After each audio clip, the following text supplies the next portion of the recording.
dependent. So you're looking at a soft landing here in the U.S. You're looking at a continental Europe that we thought was going to avoid a recession, but now looks like it's declining into one.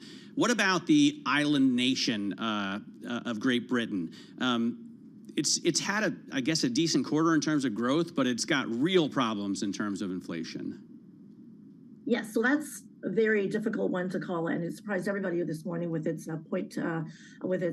increase in the second quarter, a big increase in June, although that could be related to a couple of different special factors. So we'll probably see some sort of a reversal or some reversal, I think, in July. But all the economies continue to pick up, and it was even in the first quarter. I think for Italy, I mean, it was a big 2.5% jump, which surpassed everyone's expectations. So even though overall there's still some resilience, I mean, I'm getting a little bit worried again because of just all this hawkish talk that's coming out of the central bankers out there, and plus the fact that especially in the UK, as you pointed out, Matt, that inflation is still very high. Even the chief economist for the Bank of England earlier this week warned that food prices are still going to be rising at double-digit pace well into next year before we see any kind of relief. So I think that is going to put still more pressure on the Bank of England, and that's going to potentially lead them into a harder landing, maybe not a hard landing per se, but a more larger contraction that we might see elsewhere. It's so interesting because it feels like these were some of the similar things that we were saying about the United States. Just when you think back 4, 5, 6 months ago, talking about that hard landing, not doing as well as compared to Europe. And now that we've watched inflation quickly come in line, or more in line, we suppose, the narrative has changed. Everyone's embracing this soft landing scenario. Is there any possibility that Europe could kind of go the same way, where we have all this hawkish talk, worried about hard landing, and then suddenly in a couple months we're going to kind of reconsider? I think it's very possible, again, because we continue to be surprised by stronger data, but I just have to wonder out loud how long it's going to take before all of these very high rates are going to kick in. I don't think the Bank of England is finished yet, by the way. Just full disclosure, I was actually looking for a 50 basis point rate hike at their meeting last month, and was quite surprised when they only did 25. But just seeing what we saw this morning with the GDP numbers, and next week is going to be key as well. We're going to see CPI and the employment report out of the UK, and if we still see pressure there, I think we're probably going to see, we could see more, even if it's like another 25 basis point move, we could see even more, and at least some more hawkish talk just to bring down inflation expectations. And that, again, I think is where all this uncertainty is going to play out, as to how far they're going to take it and how far consumers can go with such high inflation rates and high interest rates. I'm looking at when I spent a few years working in London, and the kids hang out at a pub called the Sloane Pony in Fulham. The official name is the White Horse, but everybody calls it the Sloane Pony. I'm looking at the menu here, and a simple bangers and mash costs $20.33. Wow. Now, they dress it up, and they call it wild boar pork and ale sausages with spring onion and black cabbage mash. But it's still just sausage and mashed potatoes. $20. I would pay that. You'd pay $20 for that? Yeah. Well, I mean, we kind of pay that here in New York City. I guess the point is, this is a pub where the kids hang out, So what about the adult restaurants? I mean, double-digit food inflation going into next year is a pretty scary prospect. I mean, Jennifer, we didn't really even experience that here in the U.S. No, not at all. And and prices, again, food prices are starting to, maybe they're not coming down, but they're at least stabilizing. They're not rising at a quick pace. So this is where, and then now we're introducing the conversation, weather and Mother Nature. I mean, we were talking about this last year, but this is even more so now. And what we're seeing around the world, I think, is pretty scary, and how this is going to play out in terms of for commodity prices and food prices in particular. When we all heard about the scorching hot weather across southern Europe, flooding in Norway and Sweden, flooding in Beijing right now. It's just, and of course, what the tragedy is happening in Hawaii. So all of this is this big black swan, and how this is going to impact agriculture is a whole another story that again has yet to play out. But I think this suggests that there's going to be more upward pressure, if not at least on food prices in general. Okay, we only have about 30 seconds, Jennifer, but just tell me, agree, disagree. Joe Biden made these comments about China. I know we're going far afield, calling it a ticking time bomb economically. Called them Do you bad agree? people. Called the Communist Party they're bad people. Let's stick to the economic bit. Do you agree, disagree? Just quickly. Whether or not it's an economic time bomb, you know what? Given just the way the government works, they can, if they put their minds to it, they can change the boat around. Right now, we've actually been downgrading our growth forecast for China, and the fact that the yuan continues to weaken, even though they continue to talk it up. I think we're probably going to have to see a lot more stimulus coming in. We're already seeing rate cuts already this year, but that hasn't done much to credit growth, as we saw earlier this morning. But I think they're going to have to roll out a lot more of the stimulus engines. Jennifer, I got to wrap you up there, unfortunately. Jennifer Lee there from BMO Capital Markets. Let's get now some company news. For that, we go to Lisa Mateo. Lisa? Good morning, Matt. UBS Group will voluntarily terminate the loss protection agreement with the Swiss government and the public liquidity backstop with the Swiss National Bank. Now, it's meant to cover the losses the firm could incur from the rescue of Credit Suisse. Bloomberg's Leonard Kencherber explains why now. I think it was very important for them to get this out of the way before they report earnings, mainly also to assure investors, of course. Throughout the past 3-4 years, we've seen so many bad surprises with Credit Suisse's portfolio, with assets there. I think it was really, really important basically to tell markets now that it's not as bad as it seemed before. Now, shares of UBS right now are up about 4%. The recent deal between UPS and the Teamsters may have set a new bar for worker pay, and investors are worried what that means for the auto industry. Shares of General Motors and Ford were lower yesterday. Bloomberg's Kimberly Adams reports. They were among the biggest decliners in the market. There are growing concerns that demand from union leaders could send the automakers' labor costs soaring. The United Auto Workers are calling for wage increases and other changes that the biggest U.S. car companies estimate would add more than $80 billion in expenses for each of them. Now, shares of General Motors down just a fraction. Shares of Ford right now down, well, just a fraction as well. And major media companies have stepped up efforts to end a strike by writers and are preparing a new offer. Sources tell Bloomberg that senior officials from 8 studios are holding meetings more regularly. The Writers Guild of America said the studio's Alliance of Motion Picture and Television Producers requested a meeting for today. Those are the company stories we're following this hour. I'm Lisa Mateo, and this is Bloomberg.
Headlines and breaking news 24 hours a day at Bloomberg.com, on Bloomberg Television, and the Bloomberg Business app. This is a Bloomberg Business Flash.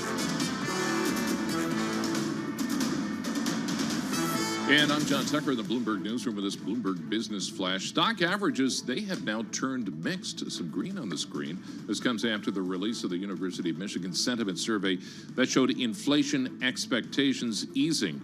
Now, earlier we were decidedly risk off after the producer price data. That was a little hotter than expected. That seemed to signal the Fed has more work to do to cool the rate of inflation.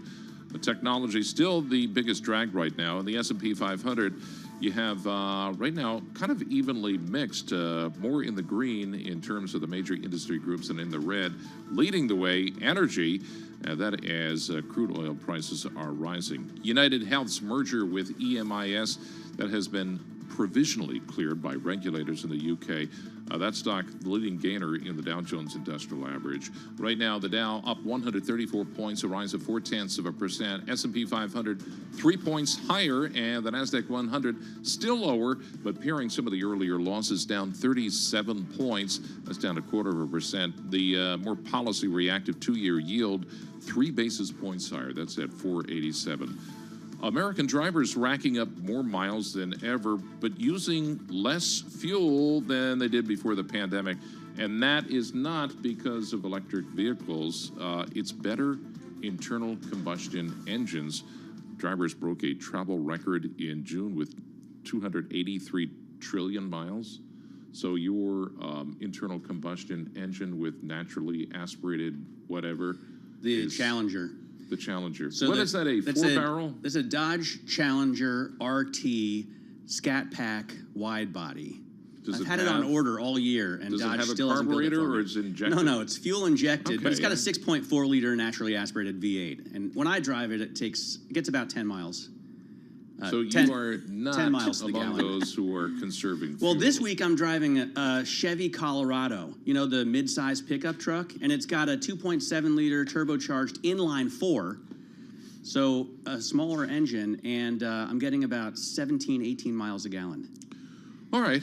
I'm going to put him firmly in the not tree hugger camp. Yeah, what percentage of the carbon emissions of the gasoline was consumed footprint is by that very large. No, I know. I got my wife a hybrid, so there you're doing your part. She's doing our duty. Listen, our next guest is firmly in the soft landing camp as well. He expects growth of around 1.5% for the rest of the year and inflation to continue to decline, but markets kind of up and down today on concern that the elevated inflation that we've seen in recent data points, the core CPI reading still at 4.7%, is going to stay with us for some time to come. And part of that problem is the super core gauge of prices that Powell watches so closely, right? The services excluding housing has actually risen in the last reading. And another part is that some elements of the depressed CPI readings, like airline tickets and medical costs, aren't expected to continue to drop. And then you got the housing picture to add to all of that. So let's welcome in Bob Teeter. He's the head of investment policy and strategy group over at Silvercrest Asset Management. Bob, welcome to the program. Thanks for joining us in the Interactive Broker Studio. Why are you optimistic that inflation will continue to decline? Well, I think one of the reasons is that we've seen most of the inflationary fuel dissipate. So monetary growth has all but flatlined here. You've seen all of the supply chain problems dissipate. The index that's widely maintained and followed there really only hit normal just a few months ago. You've seen a lot of the demand swings in the economy start to normalize. We're still seeing some of that, but supply and demand a bit more stable and allowing companies to really produce at a level that they need to keep prices in check. And so I'm relatively optimistic on the pace of inflation continuing to decline from an economic perspective. But I think from a market perspective, we've maybe gotten a little bit ahead of ourselves and there's a bit more work to do. It's interesting because these CPI figures don't necessarily look ahead to things like rising oil prices and the impacts. I mean, when we think of the Fed, they're looking at this core number that strips out all this other stuff that is the stuff that consumers potentially feel most strongly. Is this going to change the Fed's thinking? Is this going to change their reaction to some of these data that we get? So the way that I look at that on a go-forward basis of trying to estimate the pace of the decline in CPI, and I think that's the real open question mark for markets here. I think you're right. There are a number of things that are likely to put some upward pressure on CPI, and the energy complex certainly being one of those. The one that's the biggest one, of course, on the downside is housing. And so when we look through some of those estimates of how much of the contribution from CPI from housing, well over 2%, it looks like maybe maybe middle of next year that starts to go flat. So if I add back in more energy inflation than we have currently, and I take out the housing, I get to a point where I sort of estimate we hit that 2% Fed target sometime in the middle of next year. So we're still a ways away from that. And then beyond that, we still have to ask the question, what will the Fed do if and when we hit that 2%? So I think that's why the market's struggling a little bit here with inflation's improved a lot. I think we've factored most of that in, and we're sort of looking for some additional fuel. What do you think? You think the Fed is going to hold at this level, right? And what, in 2024 start to cut? I think it won't be at least until the middle or late in 2024 until they start to cut. I think I based that somewhat on the comments that we saw from New York Fed President Williams talking a little bit about the restrictiveness of policy increases as inflation comes down. So if we do see inflation coming down a bit, I think they may cut just a bit, just to not be overly restrictive. Too, right? This is the passive hike that we got basically yesterday, right? When CPI came down, even though rates were the same, it essentially gives you a higher real rate. Yes, and I think even that process, though, will take some time. It's not like they're going to take, 200 or 300 basis points out in a single meeting. It'll be this measured pace of very slow cuts later in the year. So I think there's still a long timeline for rates being a bit elevated here and creating a bit of a drag on the economy. Yeah, the ponderous 25 basis points, then we'll see, and we'll pause, and we'll see, and that kind of message. Impact on corporate profits. I mean, are we at the end of a potential earnings recession? Will we see things improve from here? I think we're getting close to that. So I base that on two things. One is I do think economic growth is mostly stabilized, and while I think we'll be running at around 1.5%, it certainly could be a little bit lower than that in the next few quarters if the rate stress and bank stress weighs more heavily than I'm expecting. But I think in terms of looking out to next year, there's reason for some optimism. I've started to see some signals in earnings reports this past quarter that companies are making improvements in productivity enhancement. And I think some of that has been masked by the wild swings we've had in the economy in the past few years. Now that we get back to a much more stable backdrop, I think some of those productivity gains will start to flow through. So I wouldn't be surprised if next year is marked by a period of slightly increasing margins and getting a little bit of upside on the earnings. What do you think about the labor fights? Are they too, industry specific and spread out? You've got, labor fight over streaming. You've got a labor fight in automotive production, but there's some big numbers that we're looking at, right? Yes, and I think we saw some of that in different industries during the pandemic, particularly in service industries.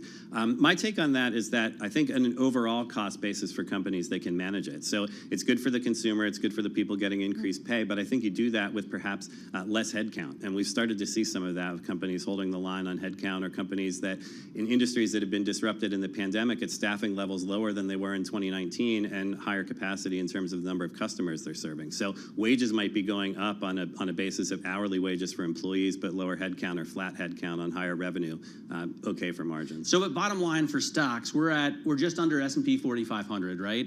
We come in about 2.5% the last couple weeks. But you think we're gonna remain at this level, give or take, into 2024, and then you're constructive on the index from there? Yes, basically. I mean, it's always, of course, tough to time these things point to point, but I think we're really struggling for some fuel here. There's not much reason to be overly optimistic, not much reason to be overly pessimistic. Stocks look relatively fairly priced to me, and I think it'll be until later in the year until investors start focusing on what does the path look like for 2024, maybe start to put some realistic expectations on inflation and Fed policy, start to take a closer pencil to earnings in 24 that we start to get any fuel to the upside. Are there any sectors, any pockets of opportunity that you're looking at? So I like three sectors in particular. I think consumer discretionary and industrials are still benefiting from strong demand. I think that will continue. And I think select pockets in technology where they've shown the opportunity to, A, be productivity enhancing, and B, be able to increase their own margins relatively efficiently. I think there's some upside to earnings there as well. Can I ask, what's the impact of saying generative AI in an earnings call? Yes, it's certainly showing up in every call. So I've been trying to weed through a lot of that and shut out the noise of just mentioning AI for hopeful purposes and companies that are actually deploying things. I think we're still very early in that. It's a lot of mentions and not a lot of activity, but we're starting to see some of it pop through. And I think we're starting to, again, see companies producing more revenue on flat headcount, and that's beneficial. But is it a game changer? I mean, I saw a story the other day that the Chinese have ordered $5 billion worth of chips from NVIDIA, trying to get it under the wire while they can. That's a massive number. It is a massive number, and I think some of it will be hugely productive and some of it will be hugely wasteful, and that's really the challenge in sorting through company by company who's able to manage these things well and deploy the technology to productivity benefit. Yeah, and then you have the kind of Inflation Reduction Act and all of these long-term investments in manufacturing. I mean, do we see the impact of those in the near term, or is this something you're looking out for 2025, 26? I think we're seeing some of it presently in terms of economic growth. You're certainly seeing construction spend in manufacturing has ticked up quite a bit. We haven't seen it on the job front. I think hiring's been very difficult there. So I do think the hiring cycle of it will take some time, and maybe that's potentially over time an offset to some of the other jobs that get lost in other areas. All right, Bob, thanks so much for joining us. Bob Teeter there from Silvercrest Asset Management. Really appreciate your time in the studio with us today. Simone, I'm looking at the story here. It was actually in the FT on Wednesday. Baidu, ByteDance, Tencent, and Alibaba made orders worth $5 billion for NVIDIA chips vital for artificial intelligence systems. That's enormous. Are they just kind of stocking up and holding on to this supply? And I imagine that they were waiting for Biden's executive order to go out and limit what they can access, and decided, let's do this before time runs out, because I think they've got still a year to make purchases. That's so interesting, and you wonder how much more, much longer they can go. Let's get to Amy Morris right now in Washington, D.C. She's got your world and national news. Amy? All right, thank you, Matt. The death toll from the Maui wildfires has increased to at least 55. Now, crews say they're conducting search, rescue, and recovery. As crews go through the burn zone, they still hope to find survivors, but it's definitely a grim task. Lieutenant Governor Sylvia Luke says the state is trying to get food to the west side of the island, which is still without power. And then the state has to look into the future. The damage to the infrastructure, it's not just buildings. I mean, these were small businesses that invested in Maui. These were local residents. President Biden is promising a relief package, but this is going to be a massive rebuild.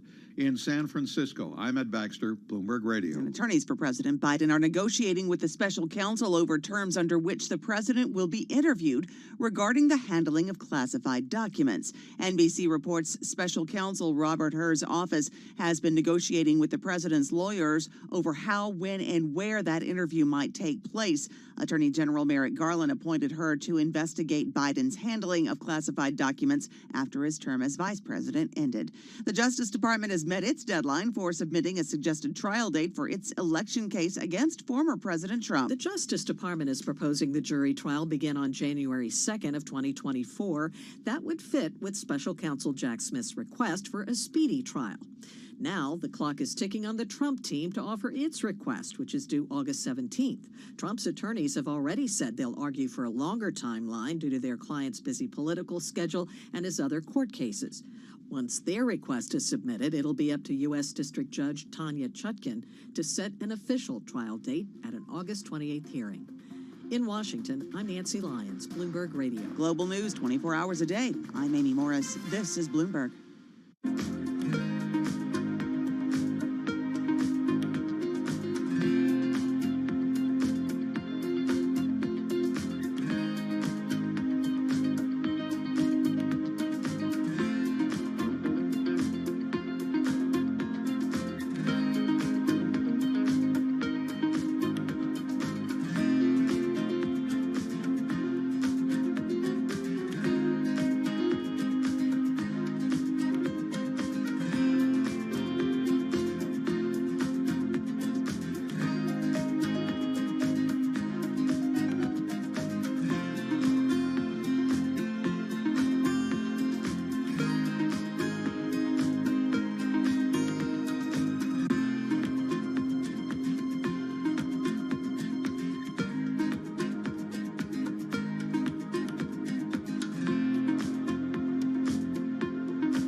markets, headlines, and breaking news 24 hours a day at Bloomberg.com, on Bloomberg Television, and the Bloomberg Business app. This is a Bloomberg Business Flash.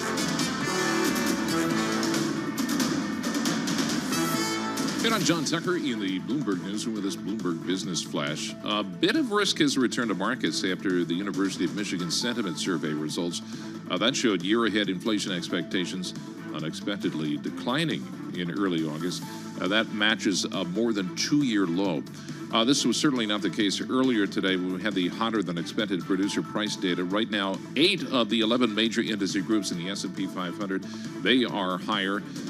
Market indicators, they've been something of a head-scratcher for some this week. And Emily Rowland at JH Investments says investors do need to be careful.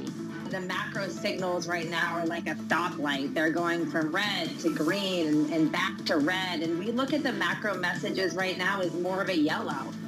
You want to maybe take your foot off the gas a little bit. You want to look both ways. You want to proceed with caution. The two-year yield right now, 3 basis points higher at 4.87. With yields higher, the tech-heavy NASDAQ 100, that's lower. Some of the biggest drags there are coming from NVIDIA, Tesla, as well as Microsoft. S&P 500, 5 points higher. That's up 0.1%.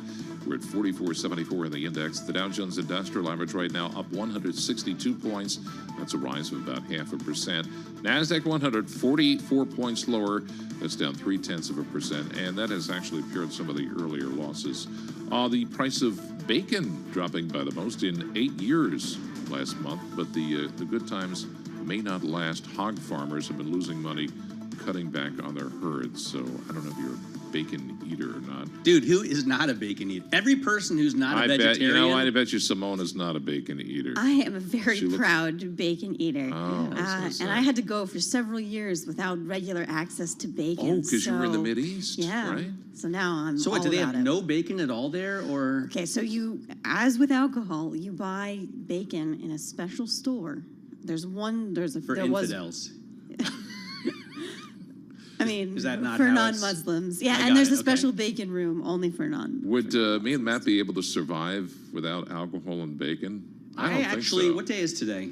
August 11th. I've been 1 year and 3 days without a drink. Wow. Isn't that nuts? That's awesome. Is it safe to say that you found a substitute? In bacon. In New York, yes. I found a... Okay, you don't have to go Thankfully, any the New York further. market has offered I don't want to get you in trouble. Got it. Okay, let's move on quickly from... By the way, remember at the top of the show when I asked about... if you called for an Uber, Simone, and some dude showed up on a Honda Cub and said, get on the back... I mean, it'd be different. It'd be very different. And but I think I'd be cool with it eventually. There is that personal space element. I think it would be very cool, especially compared to like getting in the back of a 8-year-old Toyota Highlander with horrible suspension, which is what most Ubers are, right? But do you have to hug the driver, or how do you stay on? Can we ask her if he's quick? Yeah, so there's a company in the Philippines called Angkas. I believe I have the pronunciation right. They have 4 million downloads. They have 30,000 biker partners, and they are essentially an Uber that runs on 2 wheels rather than 4. Let's bring in the CEO right now of Angkas. George Royeka joins us to talk more about the growth that they've seen and the market. George, thanks so much for your time. I'm an avid motorcyclist, so I love the idea. But how exactly does this work? I mean, I imagine people sometimes fall off.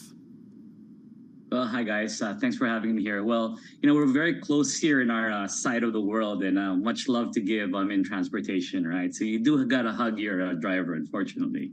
Or fortunately, depending on, everybody needs a hug once in a while. That's true. What kind of growth have you shown? Because I know you have a goal of getting to creating 1 million jobs, and right now you got 30,000. So actually, we're at 50,000 now. Wow. I think just a few months ago, we grew quite significantly, and we're about 8 million downloads as of date. Wow. What spurred that growth? Because I know very recently, as of March, it was quite a bit less. Right, March, right? Yeah, well, I think in our part of town, congestion is it's a big problem, and a lot of the streets here, even the main thoroughfares, it's just riddled with cars and buses, and there's not enough infrastructure. So, you know, a 10-kilometer drive can take about 2 hours one way. So that's very bad. So you know there's a really big need for small agile vehicles. You know, Indonesia has led the way for these types of transportation, and this is something that we're seeing as a trend all over the Southeast Asia. So what does your growth look like going forward? If you double your downloads since March and you've almost doubled your driver pool, what do you expect in the next year or two? Yeah, well, yeah, we're experiencing double-digit growths, right? So this is something that we're expecting over the next, 12 months, even just the balance year. Right now, we're only in the metropolitans, and we're now expanding to the cities. There's about maybe another 20 odd cities that we'll be launching in the next 60 days. So it's been quite busy for us this past few months. Yeah, sounds like it. I mean, are the chief customers of your service, are they people going to work? Are they leisure travelers? How would you describe who is using ANCAS at any given time? I think we're an alternative, mode of transport, really. Really, one, for emergency use cases, for people who want to get to their destination much faster, for work especially, and also to get home to their families, right? That's primary. So really the workforce are the main constituency for my riders. Second would be really just anybody that, would like to get there faster for whatever reason, right? So our demographic is quite large. So you'll see in the morning and the evening rush hour, it's really more of the workforce and a little bit of the, more guys that need an affordable mode of transportation, because taxis, as you can imagine, can get very expensive, especially when you're on the road for a long time. An hour or 2 hour drive would cost you a lot more. So we have those people that want a more efficient ride and also a more cheaper ride. But in the throughout the day, as you go closer to the weekend, it gets pretty congested, even in the off-peak hours. So you just really get a wider demographic for even the more affluent base that just wants to get to places faster. So I think it's a little bit of both. As we expand to the provincial cities, there's actually less and less cars and more motorcycles. If you go outside of Metro Manila, the ratio between cars to motorcycle is 18:1. So we become the dominant form of transportation. As you can imagine, buying a motorcycle is a lot cheaper than getting a car. So this is something that a lot of people use as, not just their family car, not just their work car, but also as a means for livelihood, which is what we're trying to really espouse, is give people more jobs. George, it seems like from looking at your CV, you've been very active and still are in media and content creation, entertainment, that sort of thing. Now, transportation is a wholly different industry. How did that transition happen, and what does your exit look like? Do you have an IPO planned? I think everybody wants to have that type of exit, right? For now, we're just trying to open to more cities and serving more customers. I think my media background really helps in telling the story. And it is a story of freedom, getting unshackled from traffic. In the Philippines, especially in Metro Manila, a lot of your major and minor decisions revolves around where you live and how far it is to get to where you're supposed to go, whether it's going on a date or, putting your kids through school. The daily commute matters. So this is something that I think a lot of people use just because it allows them to do a lot, more things in a day. And being able to really create that or relay that compelling story to people is something that really has helped our company grow. All right. Great talking to you, George, and we wish you the best luck. We'll continue to watch to see if this astronomical growth goes forward. George Royeca there, he's the CEO of ANCAS in the Philippines. It's like the Uber, I guess, of motorcycles. And I didn't realize how much motorcycles are dominant outside of the cities, especially. Oh yeah, I spent a lot of time in Indonesia, and wow. it's very similar there. I've actually been on a motorcycle taxi in Indonesia, and everything moves a lot faster that way, and it's more exciting. It's more hence the Uber of motorcycles. An adventure. Simone Foxman filling in for Paul. This is Bloomberg. Let's get company news right now. For that, we go to Lisa Mateo. Lisa? You got it, Matt. Well, Clear, you know, the company that gets certain travelers through airport security faster, it's being asked by the TSA to increase the number of customers receiving additional screening. Bloomberg's Gina Cervetti reports. The move came as more details emerged of security incidents connected to the line expediting company's practices. Clear customers, who generally pay $189 a year, are escorted by company employees to the front of security lines leading to TSA screening portals after verifying their identities with iris scans or fingerprints. Now, shares of Clear Secure right now up more than 1.5%. Virgin Galactic has announced plans for its next space tourism mission, on track for 1 month from now. Bloomberg's Abigail Doolittle has more on the stock reaction. The stock, in fact, is down 94% from its 2021 peak. It has everything to do with the numbers. There's minuscule revenue that they are making. There's a huge backlog, I believe 800 folks who want to fly into space. So they really have their work cut out for them. Deeply unprofitable, an 18.5% short interest. Now, Virgin Galactic is also competing with Jeff Bezos' Blue Origin. Shares of Virgin Galactic right now, they are down about more than 2.5%. And speaking of Jeff Bezos, the world's third richest person just bought another mansion. Yeah, this time he's paying $68 million for it. Bloomberg reports the 2.8-acre waterfront property is located in Indian Creek, a.k.a. Billionaire Bunker, a man-made barrier island in the Miami area. Now, sources tell Bloomberg that he's also looking to purchase other things in the area. Here's the kicker. It only has 3 bedrooms. I'm sure they're pretty big bedrooms. I'm Lisa Mateo. This is Bloomberg.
This is Bloomberg Markets with Paul Sweeney and Matt Miller on Bloomberg Radio. Matt Miller here in the Interactive Broker Studio. Paul Sweeney is lounging on the shores of beautiful southern New Jersey. Well, central, Spring Lake.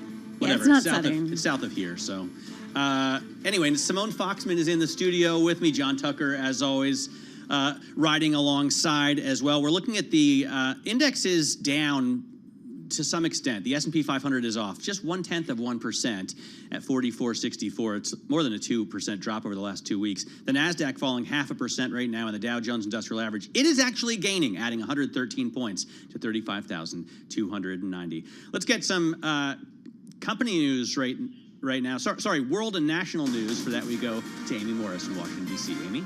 All right, thank you, Matt. We've got a couple of decisions that have just been handed down in the past couple of minutes. First of all, the federal judge who's overseeing the election conspiracy case has largely sided with Donald Trump's defense in a dispute over the protective order. District Judge Tanya Chutkan in Washington rejected prosecutors' protective order proposal. She did block, though, the defense request to broaden the scope of who can see discovery and what should be considered sensitive. Also in Illinois, the Supreme Court there has upheld the state's ban on the sale or possession of certain automatic weapons. That was a 4-3 decision, a very close one. The High Court found that the Protect Our Communities Act does not violate their Constitution, and they also said that those lawmakers and gun owners who brought the lawsuit waived their claims that the law infringes on the Second Amendment, so they can't take it to the Supreme Court. Iran, in other news, moved 4 U.S. citizens from prison to house arrest. It is the first step of an emerging deal that will release Americans who are imprisoned in that country. National Security Council spokesman John Kirby says a delegation from Switzerland helped in the negotiations. The Swiss representative did have an opportunity to meet with all of them once they got out of the prison, see them physically, talk to them, and that's how we know that they're out and that they're generally okay. Kirby says the American detainees will eventually be allowed to leave Iran in exchange for the release of several jailed Iranians, and also with promises that Iran will have access to about $6 billion in its assets that had been blocked under U.S. sanctions. In Washington, Nancy Lyons, Bloomberg Radio. And President Biden is ratcheting up his rhetoric against China as he ramps up his re-election campaign. Bloomberg's Tom McKenzie. He described the economy as being like a ticking time bomb and China's leaders as being bad folks. Previously, he's called Xi Jinping a dictator. He's also made comments about Taiwan that has confused and muddied the picture in terms of the U.S. stance on that island. Bloomberg's Tom McKenzie says it is a contrast to the Biden administration's engagement with China of late. Global news 24 hours a day, powered by more than 2,700 journalists and analysts in more than 120 countries. I'm Amy Morris. This is Bloomberg. Matt and Simone. All right, Simone Foxman in for Paul Sweeney here. I'm Matt Miller in the Interactive Broker Studio. We had an interesting, I guess, Odd Lots podcast. That's the Joe Weisenthal and Tracy Alloway vehicle that you can download on Bloomberg.com. Award-winning, I believe. Wherever Yes, wherever you get your podcasts. They talked to what? Paul Krugman. Yeah, Nobel-winning economist. Also award-winning. Throw in all the awards today. Well, you know, their conversation was very wide-ranging, but the thing I loved about it best, he has apparently considered the impact of an alien invasion on inflation. Belief that there would be a war, obviously inflationary. Yeah, that was the weird thing. The story, you can read it on the Bloomberg terminal. You can subscribe to the Odd Lots podcast on the terminal as well. But he says essentially that if there were an alien invasion, that would result in a war. And since wars are inflationary, an alien invasion would be inflationary as well. The thing is, I don't feel like we necessarily would have a war. I think we could chill with aliens. Yeah, we can be friends. But apparently, Paul look how it's working south of the border. That's just great. I was talking about a completely different kind. There were congressional hearings recently in which a number of military personnel or former military personnel claimed that we have had contact with aliens and that we even have withheld some of their stuff and maybe even alien bodies. So that would be life likely out inflationary. there, intelligent life. According to Krugman. More markets up next.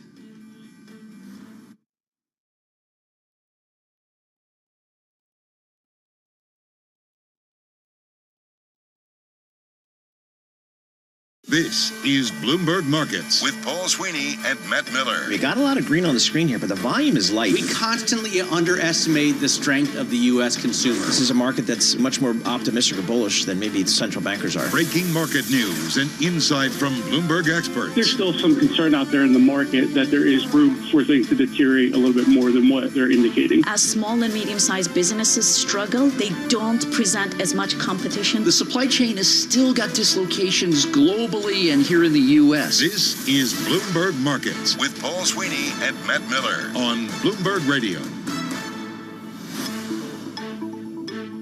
Matt Miller here in the Interactive Brokers studio with Simone Foxman. Paul Sweeney is on assignment today. At the Jersey Shore. Yeah, well, I guess he's off today, but we always say people He's are investigating on assignment the no matter where they are. It's like such a catch. He's at the beach. Exactly. He is chilling like Dylan. We have a lot going on, though, in terms of company news. A lot of stuff I'm excited to get to, especially what I'm driving this week. I'm going to talk about the Chevy Colorado that I'm driving this week with David Welch. Eric Kazatsky is going to join us on Munis because it's Friday. We always talk Munis on Friday, and I am so excited for that conversation. Plus, we're going to talk about the return to office as well as the outlook for office holdings with IWG CEO Mark Dixon. So stay tuned for all of that. Right now, let's get over to John Tucker for a Bloomberg Business Flash. John? All right, Matt and Simone, stocks shedding a lot of the earlier losses. They have that data from the University of Michigan. That showed inflation expectations are down. Dropping, in fact, to the lowest in more than 2 years. You have energy shares, they're still advancing as oil prices rise today. And the mega cap space, that remains under pressure today. You have Tesla, NVIDIA among them, leading the losses there.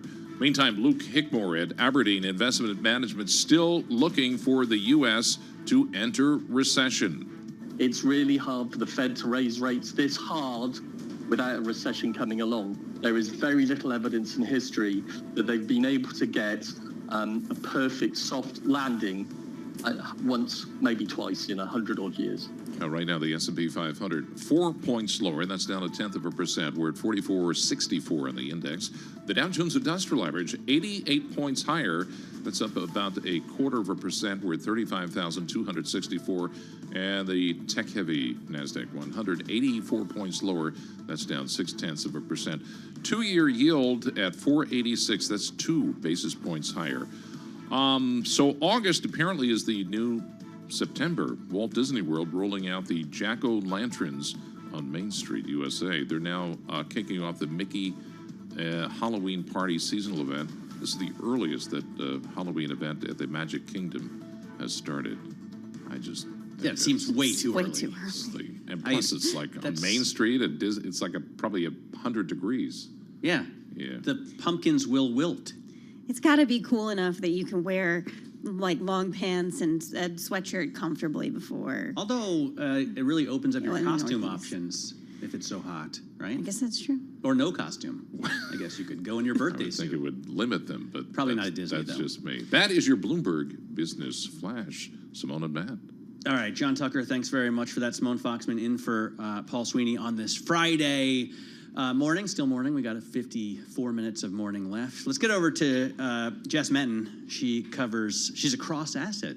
Actually, I'm on the equities team, but I do. But I have covered cross assets throughout my career. Exactly. For us, you're a cross asset reporter. Exactly, you're I on am. The equities Technically, team I'm on the equities team. All right, so the equities are doing a whole lot of nothing today. They really Thanks are. for coming in. Of course. Hey, and you know what? I'm here. Paul's very big about showing up in office, and he's also Paul T. Sweeney, so we like to say the T is for the fashion police. So while you were away doing other activities and covering things, Matthew, JT and I had to hear about Paul sort of scolding people about He actually stopped somebody in the hallway. For dress code? Paul, for a were they dress wearing code sandals? violation. Is that what it was? Yeah, no, the guy can't was wear wearing sandals to work, can you? I think that's what it was, and the guy told Paul, "You're not my boss." I mean, a man. Which is kind of I guess fair. I would have thought a man can't wear sandals to work. If you're a programmer, you can wear sandals. Paul, by the way, comes to work every day dressed like he's just gotten off the golf course, right? Does he? Does he ever? Yeah, he does. Got, He has the like polo shirt and the khaki pants. I feel like he's got the blazer every once in a while. Every polo shirt that Paul owns has come from some golf club or other. They're not just random polo shirts like you and I wear. They're all from golf clubs around the world. Wicking and nice materials. And exactly, wicking materials. Jess, what's happening in markets today? Yeah, well, I mean, on a weekly basis, if you look at the S&P 500, down just 0.3%. So this puts it on track for 2 consecutive weeks of losses, as with the Nasdaq 100 as well. But for the weekly losses there, it's down about 1.5%. So depending on kind of what happens here in the S&P 500, maybe it could turn flat for the week. But overall, you are seeing, especially with that seasonality we talked about coming into August and September, typically being the worst months of the year. But if you want to look at sectors that are outperforming, I mean, energy once again. Hang on, August and September, the worst months of the year. Do you see this on the SEAG function for the S&P? Yes, you can. You can do SEAG Go. Look at the heat map. You can go back. I always learn something every time you speak. What time period do you typically? So I do SPX index SEAG Go. Correct. And then you can mess with the time frame. I click on heat map. You have to click on heat map. And then what do you typically put in? Because it default at 5 years. That's not enough. I put 20 usually. I usually go back. The max on here is 29, but there's kind of a blip there where we can still tweak with the data and move it back even further. It's just something we have to do with the Excel data. But if you put in 30, it'll automatically change it to 29. But if you do that and you look at the 29-year average for August, historically it's down about 0.5%. You look at September, down about 0.7%. So you'll see September being typically the worst month, and then August right behind it. If you pull it back even further to post-World War II, Sam Stovall, who I know you follow very closely over at CFRA Research, his data will tell you the same thing, as September still being the worst month too, when you pull it back an even longer time frame there too. But that's a function. Sam doesn't use Excel. He writes it down with pencil in a book. He knows it all. He's just got it all retained in his encyclopedia of stock market knowledge.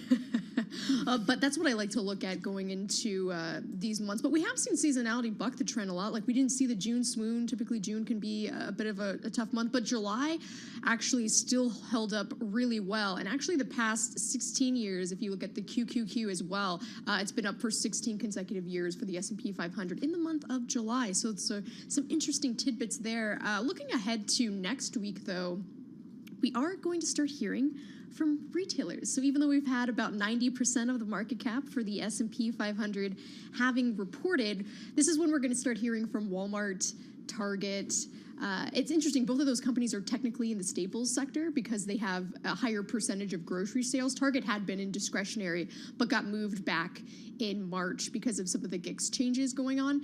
But then also we'll hear from other companies like Kohl's coming up. Macy's would be the following week. We'll also have Home Depot on Tuesday. Wait a second. Target was in consumer discretionary. Correct. And as Walmart well as was in staples. Yes, and the dollar stores, so Dollar Tree and Dollar General also had been in discretionary, but now Dollar Tree, Dollar General, and Target are all in staples as well, in addition to Walmart. So interesting stuff. Something I like to look at, so you can look at the ratio from equal weight for the staple sector and then also equal weight for discretionary to kind of get the noise out from, because you do have Amazon and Tesla in the discretionary sector, and to watch kind of where it's headed, because typically that can be a view of Wall Street as far as where they think the projection of the economy is, because typically you'd want to see discretionary outperform staples, which we saw the opposite effect last year, but that's steadily been moving higher all year. And so that can tell you really when you're thinking about investors' view of the economy, that's basically a brighter outlook there. But that's a story I'm working on for Sunday that I would be putting out. I like it. I love the GICS. What does GICS stand for, by the way? Oh, it's like a very, let me look. It's always a pop quiz. It's global with you. industry something, I don't know. It's basically the S&P, how they break down the index. Global industry classification standard. Nice. Is for MSCI, yeah, and so that's what. So they have different reweightings at times, but then also they'll shuffle companies around. So that was something that had happened in the spring, which sometimes people forget about. By the way, your stories, can I subscribe to your stories and then just have them hit my inbox every time they come out? That's a good question because we have a subscription to Taking Stocks. So myself and a bunch of others like Alina Popina, Alex Simonova, Esha Day, we all tend to write those as well as the Earnings Watch columns. So you can subscribe to those. I'm wondering, I think you might be able to subscribe to a specific reporter. That's a good question. You can online. Ooh, you can sign up online. I don't know that you can do it. Well, you can set up an NLRT alert for specific reporters on the terminal as well. But oh, yeah. Good point. That's good. NLRT Go. Everybody sign up for my stories that are coming out. I'm going to make one right now. One thing I wanted to actually ask you real quick, Matt, is because I was also pulling data earlier this week about the flows in the energy sector. So specifically, if you're looking at the 80 listed U.S. exchange-traded products, because there's also some ETNs in there, for energy companies, there's been around $11.5 billion in outflows. So it's more than obviously all the other sectors combined. But some people are kind of wondering now if it's hit an inflection point in a contrarian zone where there's just been so much pain in outflows that maybe we'll start to see that reversing here. And we have seen, obviously, when you're looking at crude prices holding up better than expected. I'll send you this story. And expected to rise, right? I Yes. mean, I think the consensus is for at least the people that we've been talking to last week, they expect crude prices to rise. It's interesting how much energy earnings have just crushed everything else, right? Because so far this earnings season, we're down about 8%, I think, on the bottom line for all the companies that reported on the S&P, which is like 450 so far. And but it's skewed by the weakness in energy. Energy earnings are down 52%. Yeah, so it's masking some of the improvement in other sectors like industrials, discretionary, and things of those natures, and even technology too that have benefited from those margin cutting. But the comparables are so terrible for the energy sector because think of where we were in the 3 months ending in June, say, in 2022. Right. I mean, we were at these ginormous energy prices, and what energy analysts have been saying all year is that we should expect tighter oil supplies come the end of the year, and that was before Saudi Arabia decided to make all these production cuts. Yeah. So especially when you look at those year-over-year effects, and then also how much of that CPI rides peaked on? last year. How much of the energy forecast rides on China's economy? I think a lot. The demand has not been there. Yeah. But a recovery has been slower than normal, but it's still a recovery. Right. Well, and if they start making moves to fill up debt pockets and stimulate the economy, that could be. All right, Jess Menton, who is an equities reporter for Bloomberg News, but you're cross-asset in our hearts, babe. Thank you. Thank you so much for joining us. Always a pleasure. Talking about the markets. Now let's get to my second favorite asset class. I'm so excited to hear you say this. Muni bonds. Focus on Munis is brought to you by Build America Mutual. The New Deal created American infrastructure that unleashed new opportunity. Today, we're doing it again with massive investment in modernizing our infrastructure, and municipal bonds backed by Build America Mutual help make it happen. Invest in the future of America with BAM! Insured bonds. Come on, BAM! I didn't realize I had to say it with you guys, but I've been waiting to hear Matt Miller say it. That's like a thing we do in the studio. Also, sometimes BAM! we go actually down to the Build America Mutual office to broadcast this program. Wow. Which is pretty cool. That's exciting. Very, very smart people here. And we're going to talk right now with Eric Kazatsky about what's going on in the muni market. He is senior municipal bond strategist at Bloomberg Intelligence, also full of very smart people.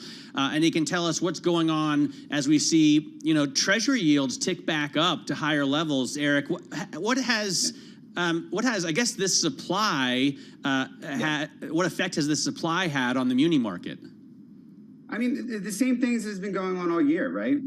We have low primary supply, and there's still flows coming into the municipal space. Not as robust as previous years, but there's still people who don't want to pay taxes. That's really the bottom line here, and they're willing to pay up in price, and we're seeing that in positive returns for the year.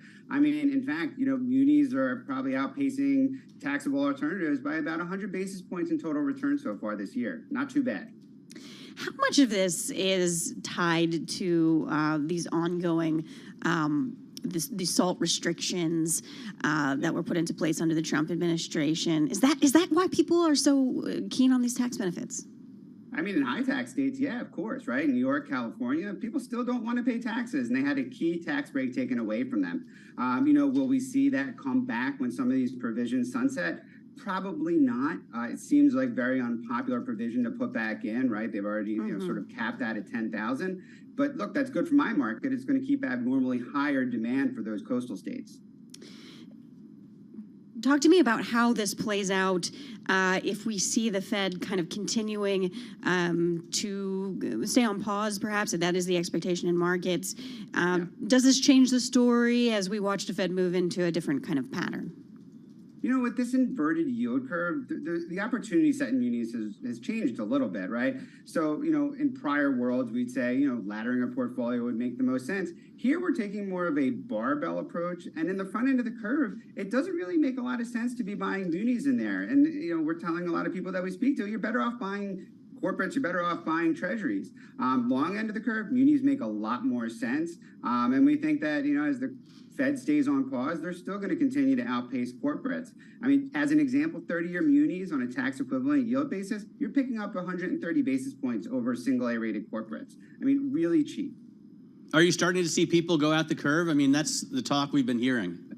Yeah, absolutely. And I just looked at the Fed holdings data prior to hopping on the call, and individual holdings of munis are the highest they've been since, I would say, mid-2021. So there is activity coming back in the individual holdings for municipals this year. And I think these higher rates are really drawing people in. That's so weird to me, Eric, because I think about the fiscal spending situation over the last few years and the infrastructure bill, the amount of money going from Washington, D.C. to local communities to municipalities across the country, and I would think they have far fewer reasons to issue because they have so much more money, right? Yeah, 100%. And that's why it's another reason we're seeing lower primary supply in our market, right? They're still sort of siphoning off a lot of that stimulus cash they had coming in. And look, to be honest, no one wants to buy a house and mortgage at like 7.5% rate. A lot of issuers don't want to issue bonds at higher rates. So they might be a little trying to market time to some degree, but at some point they're going to have to come back in the market regardless of where the Fed is.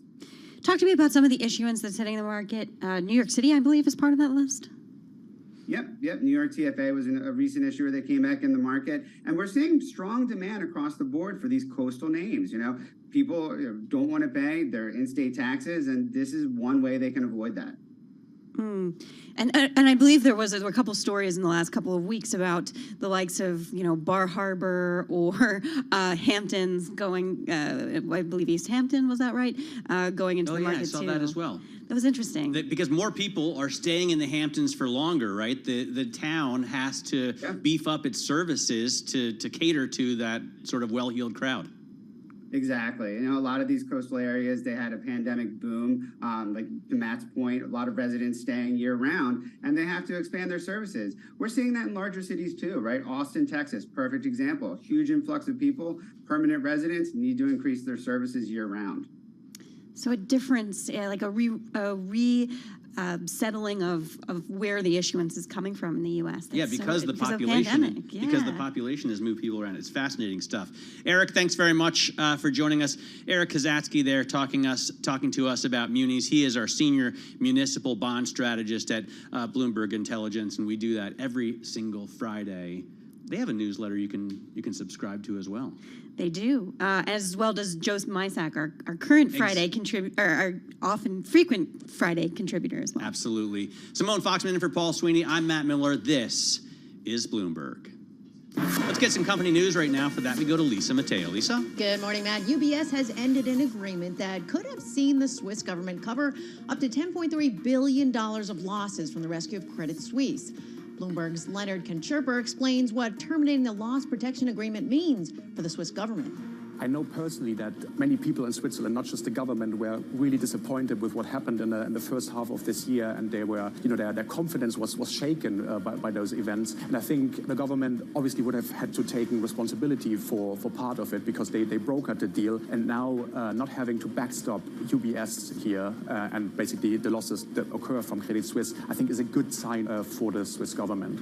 Now, UBS also terminated a liquidity backstop with the Swiss National Bank of up to 100 billion francs. Now, shares of UBS right now, well, they're up about 4.5%. And federal labor board prosecutors plan to formally accuse Wells Fargo of violating federal labor law at an Oregon call center. Bloomberg's Joan Doniger reports.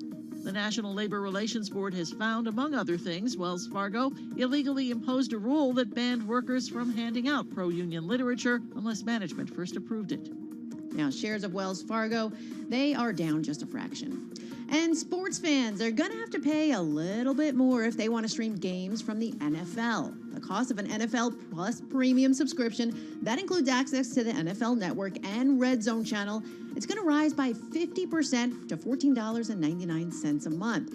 The NFL Plus standard, that's going to go up about 40% to $6.99. Those are the stories we're following this hour. I'm Lisa Mateo, and this is Bloomberg.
Headlines and breaking news 24 hours a day at Bloomberg.com, on Bloomberg Television, and the Bloomberg Business app. This is a Bloomberg Business Flash. And I'm John Tucker in the Bloomberg Newsroom with this Bloomberg Business Flash. Stocks likely to book a weekly loss right now as we're looking at it for the second week running, but we have paired some of the earlier losses today. We had a batch of consumer sentiment data from the University of Michigan that helped offset concerns about a potential re-acceleration of inflation. Technology still proving a drag. The NASDAQ headed for the first back-to-back weekly losses since September. S&P 500, that's fallen during 6 of the last 9 trading sessions. Looking at some of the individual shares right now, Chevron helping lift the Dow. It's higher as oil prices rise. And then Keno Health, that's dropping 68%. The healthcare provider issuing a going concern warning. The Dow Jones Industrial Average right now 53 points higher. That's up 0.2%. S&P 500 down 10 points. The Nasdaq 100 120 points lower. That's down 0.8%. The 2-year yield 4 basis points higher. That's at 4.88. Here's one for you. The California Association of Realtors reports only 16% of households can actually qualify to purchase a median price single-family home in the state in the second quarter. The median price for an existing single-family home in California, over $830,000. Wow. Whoa. That's the median price. That's the median. So you would need an income of $208,000 to actually qualify for a mortgage at those prices. That is nuts. I mean, I can't remember statistics class because it's been 30 years since I slept through that one at Antioch College. But isn't median, that kind of helps to strip out the outliers to some extent, right? Right. Better than mean. Yeah, right, because in California, you're going to have, $40, $50 million homes, and there's going to completely skew things. It's the middle number. That's like twice as much as the median house price on the Isle of Man. Oh, man. Did you see that story today? No. A lot of people are moving to the Isle of Man. Because it's a tax haven. Exactly. Oh, yes. So they've got like a recruiting program bringing people, especially from South Africa, up to the Isle of Man, which until now has been known for, well, being a tax haven and for the TT race, The Brits didn't invent offshoring, but they certainly perfected it. Yeah, you got Jersey and the Isle of Man, and there's a whole bunch of, we have some good offshore tax shelters around here as well, slightly to the south. And I guess some wealth managers elsewhere talked about the whole U.S. being a tax shelter, but anyway. different discussion. Definitely a different discussion than the one we want to have right now. John Tucker, thank you very much for that. I want to get to cars. I've been, covering this industry for almost 20 years now, and as a result, manufacturers often give me a motorcycle or a car or a truck, and they say, test drive this in the real world and see what it's like. And I take them up on that. So this week, I am driving a Chevrolet Colorado, the Z71 trim, which just means it's a mid-sized pickup truck with beefed up suspension and wheels. And it's a really interesting vehicle for me to drive because last year I bought kind of the big brother to this. Last year I bought the Chevy Silverado ZR2, which is a full-size pickup truck with the sort of off-road trim. It was a lot more expensive than this, and I kind of wish I'd bought this less expensive version instead. It starts at $40,000. And it's got a peppy little inline-4 engine that I like. I want to bring in David Welch to talk about this. He's our Detroit bureau chief, and he joins us out of Motown. David, I got to say that I have always kind of poo-pooed these mid-sized pickup trucks, thinking that they're just like cars with a with an open bed in the back. But this one actually feels big and beefy, and I'm genuinely impressed as a diehard V8 fan with the 2.7 liter inline 4. It's got almost 400 pound-feet of torque. It really moves the truck around. The mid-size pickup category is really, those trucks now, if you were to compare its dimensions to a Chevy Silverado from like the late 90s, because the full-size trucks have gotten so big, I bet it's not that much smaller. And so they really are of decent size these days. And the full-size one, the one you bought, I don't even know how you garage that thing. They're just gigantic. I find them unwieldy to drive in traffic. If I wanted to pick up, I drive a Mini by comparison. I'd probably get something in that category you're talking about, the mid-sized truck. I will say that I don't garage the full-size. The Silverado does not fit in my garage. On the street in Manhattan, do you? No, I live out in the suburbs, so I park it in my driveway. Wife gets the one-car garage. I suffer with that.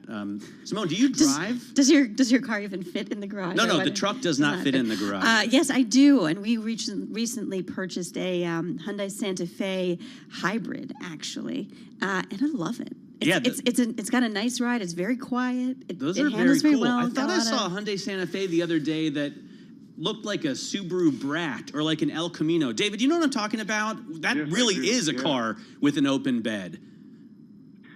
Yeah, they do make. There are a couple companies making those where it's El Camino-ish. Subaru has one. Is it Subaru? Maybe no. It's Hyundai. What do they name that? That's the Veracruz or the Santa Cruz or something? I know you're talking about. Yes, it is the Santa Cruz. You're correct. Sorry, that's what I saw. The Santa Cruz. It looks like it goes for about 30 grand to start. That's weird. I don't know. I guess Subaru did have one. I don't think they sell it anymore. They had the Brat, and they had cool rear-facing seats in the back when I was a kid that were definitely dangerous, and I don't think they do it anymore. They sold one more recently, I think.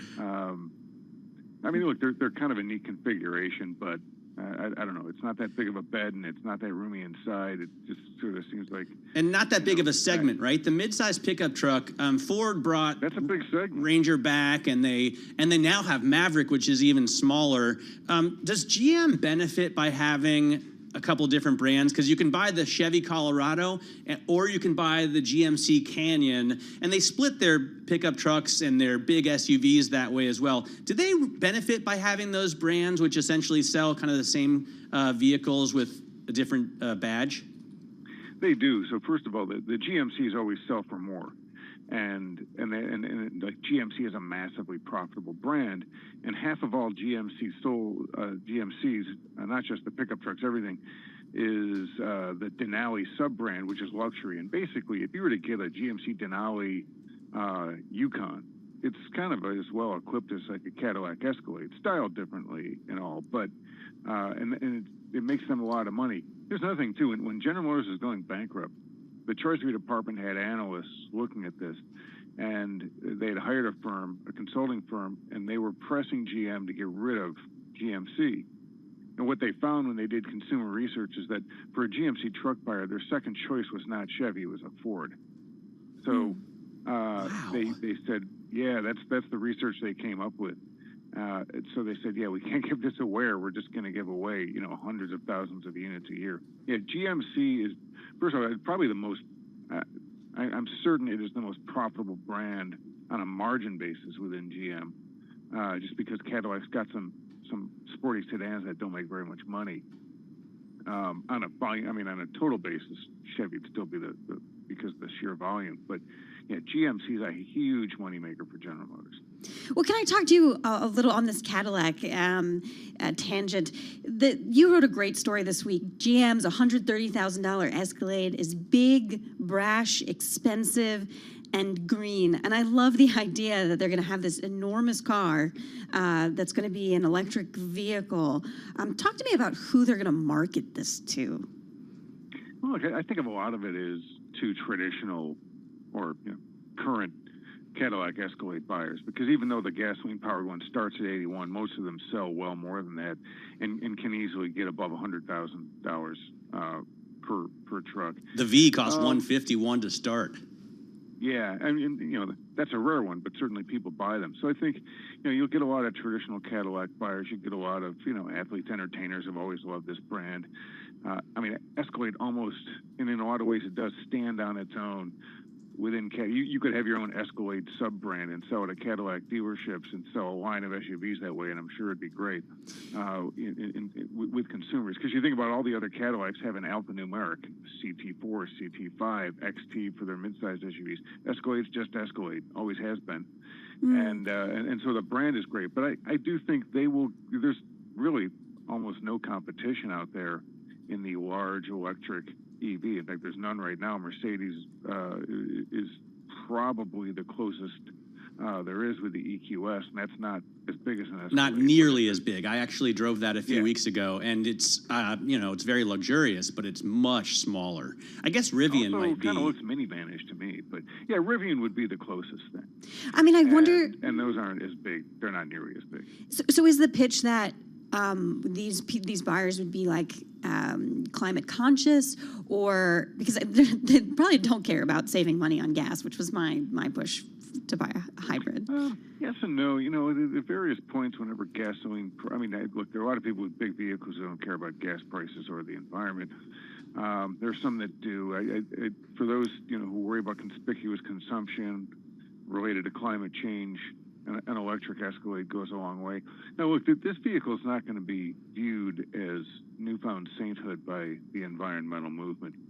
I've already heard some complaints that, it might not run on gasoline, but it still takes a lot of electrically generated power. I'll tell you what it is. It's in a sense, it's a reinvention of an American icon. And you know where I get that phrase? You get that from Mark Royce. I get that from your book, dude. Charging Ahead, GM, Mary Barra, and the reinvention of an American icon. David Welch, the author of that book. So if you care about GM and the transition that you're making, go ahead and pick that one up on Amazon or at your local bookstore. David, thanks so much for joining us. This is Bloomberg. Let's get more world and national news. Now we go to Washington, D.C. for that, and Amy Morris. Amy? All right, thank you, Matt. The federal judge overseeing the election conspiracy case against Donald Trump has largely sided with his defense and says she's inclined to agree to less restrictive rules around the public disclosure of government evidence. At least 55 people have been killed in Maui wildfires. Hawaii Governor Josh Green says they're still assessing the destruction. The number has been rising, and we will continue to see loss of life. But we have extraordinary professionals working on this job. We also have seen many hundreds of homes destroyed, and that's going to take a great deal of time to recover from. Hawaii Governor Josh Green says they're still trying to find shelter for thousands of evacuees. Former Vice President Mike Pence addressed a crowd at the Iowa State Fair soapbox, saying that the country deserves new leadership in the White House. So I have faith. I have faith in the American people, and I truly do believe that better days are coming. GOP opponents, Florida Governor Ron DeSantis, headed there now. Former President Trump is going to attend later this weekend. Former Trump attorney Michael Cohen says he's considering a run for Congress. Bloomberg's Michael Barr reports. Michael Cohen told Semaphore he is interested in running as a Democrat. Cohen says he lives on the east side of Manhattan. That likely means he would make a bid for New York's 12th congressional district seat. now held by Democratic Representative Jerry Nadler. In 2018, Cohen, who is Donald Trump's personal attorney, pleaded guilty to campaign finance violations linked to a payment to porn actor Stormy Daniels. Daniels, whose real name is Stephanie Clifford, alleges she had an affair with Trump. In New York, Michael Barr, Bloomberg Radio. Global news 24 hours a day, powered by more than 2,700 journalists and analysts in more than 120 countries. I'm Amy Morris, and this is Bloomberg.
markets, headlines, and breaking news 24 hours a day at Bloomberg.com, on Bloomberg Television, and the Bloomberg Business app. This is a Bloomberg Business Flash.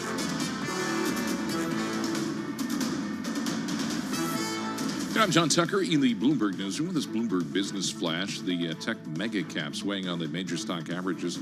You have Tesla and NVIDIA among the decliners right now.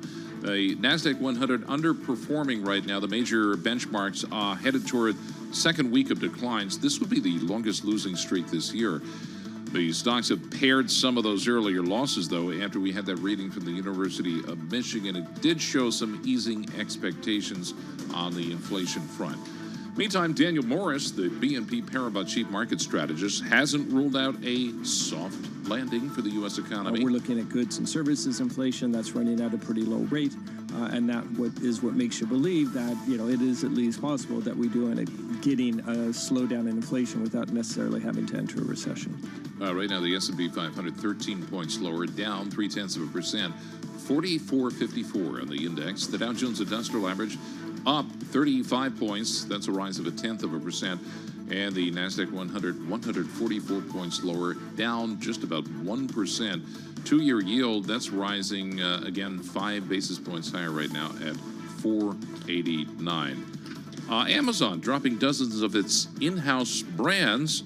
The company deciding to eliminate 27 of its 30 clothing labels. It's also phasing out its private label furniture. Amazon Basics sells a range of home goods. They're going to remain a focus for the company. I did not know that, actually. Amazon clothing? I also was unaware, but I was looking on Amazon for hats today, this morning. Like a cowboy hat? No, like baseball caps. I have this... for people who are watching on YouTube, I have this hat that's a replica of the one that Magnum and TC wore. VMO2. Simone has no idea Over my head. what you're referencing. No, you don't know Magnum PI? Oh, I've heard about this. So, and then I was a was good looking, show. my grandfather was in the U.S. Army Air Force, the U.S. Army Air Corps. Before there was a separate Air Force, in World War II. He was stationed over in Horsham, St. Faith, England. And I was looking for a USAAF hat or like a Mighty 8th hat or a 458th Bomber Group hat, but I couldn't find any. Okay. I did find a hat on Amazon that has a thing for my like a space for my ponytail. That was my. That's important. It was actually really cool. I'd like to. I really wear it all the time. So. Anyway, off next week, so I'll see you in a little while. All right. I'm on assignment. JT, have a great time on assignment. Hope you enjoy yourself, and I hope the weather plays along. I hope so, too. See you guys. Thank you. Bye-bye. So our MLive question of the week is, has the commercial real estate crisis escalated? We asked this at a time when WeWork shares are slumping. It's now become kind of a penny stock meme-ish thing. And the question is, has this crisis really begun and gotten crazy? And the person I want to ask about this is Mark Dixon. He's the CEO of IWG. This is a brand that includes Regus, Spaces, HQ, Signature, actually a WeWork competitor.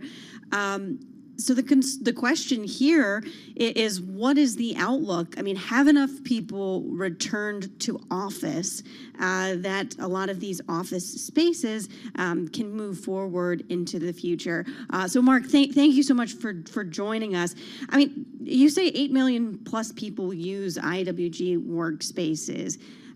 What are you seeing in terms of the trends of people coming back? Is this escalating? And what's the way forward as we get back into the fall? Yeah, well, look, thanks very much for having me. We're in a similar business to WeWork, but we're not exactly the same. Our network is very diversified. A large part of our customers are actually already working from home. We have a significant business supports people working from home. We also have buildings very much in the suburbs and in rural locations, not just in the big cities. So what we published this week, actually the day before WeWork's announcement, record results for us with our revenues up to record levels, and also profits hitting a record level. So, for us, we're producing a lot of cash and we're growing very quickly. So the market has changed. It's not that the real estate market is not there anymore. It's changed, and it's changed, we think, fundamentally and forever. And this is really technology changing how people can work, and most importantly, where they can work. So we're the leaders globally in hybrid work. We operate in 120 countries. We have 4,000 locations, and companies and individuals are working with us in a completely different way, and that business is growing. I will say that we at Bloomberg News use Regus office space. I remember visiting a Regus in Munich when I was a cub reporter 20 years ago, and at my Berlin office, right on the Brandenburg Gate, there was a Regus in our building. I imagine we started out leasing that space as well. So you've been around for a while. Because I've been around for a while. Does that give you some advantage over a bombastic upstart like a WeWork? I mean, you're very different. We're a very different business to WeWork. So, look, there's nothing wrong with the industry that WeWork's in. It's just, they had a bad start. I mean, they started at the top of the market. They grew very quickly, had a lot of capital. We're the opposite. The entire business has been built with 300 million of core capital, and we have created everything from that.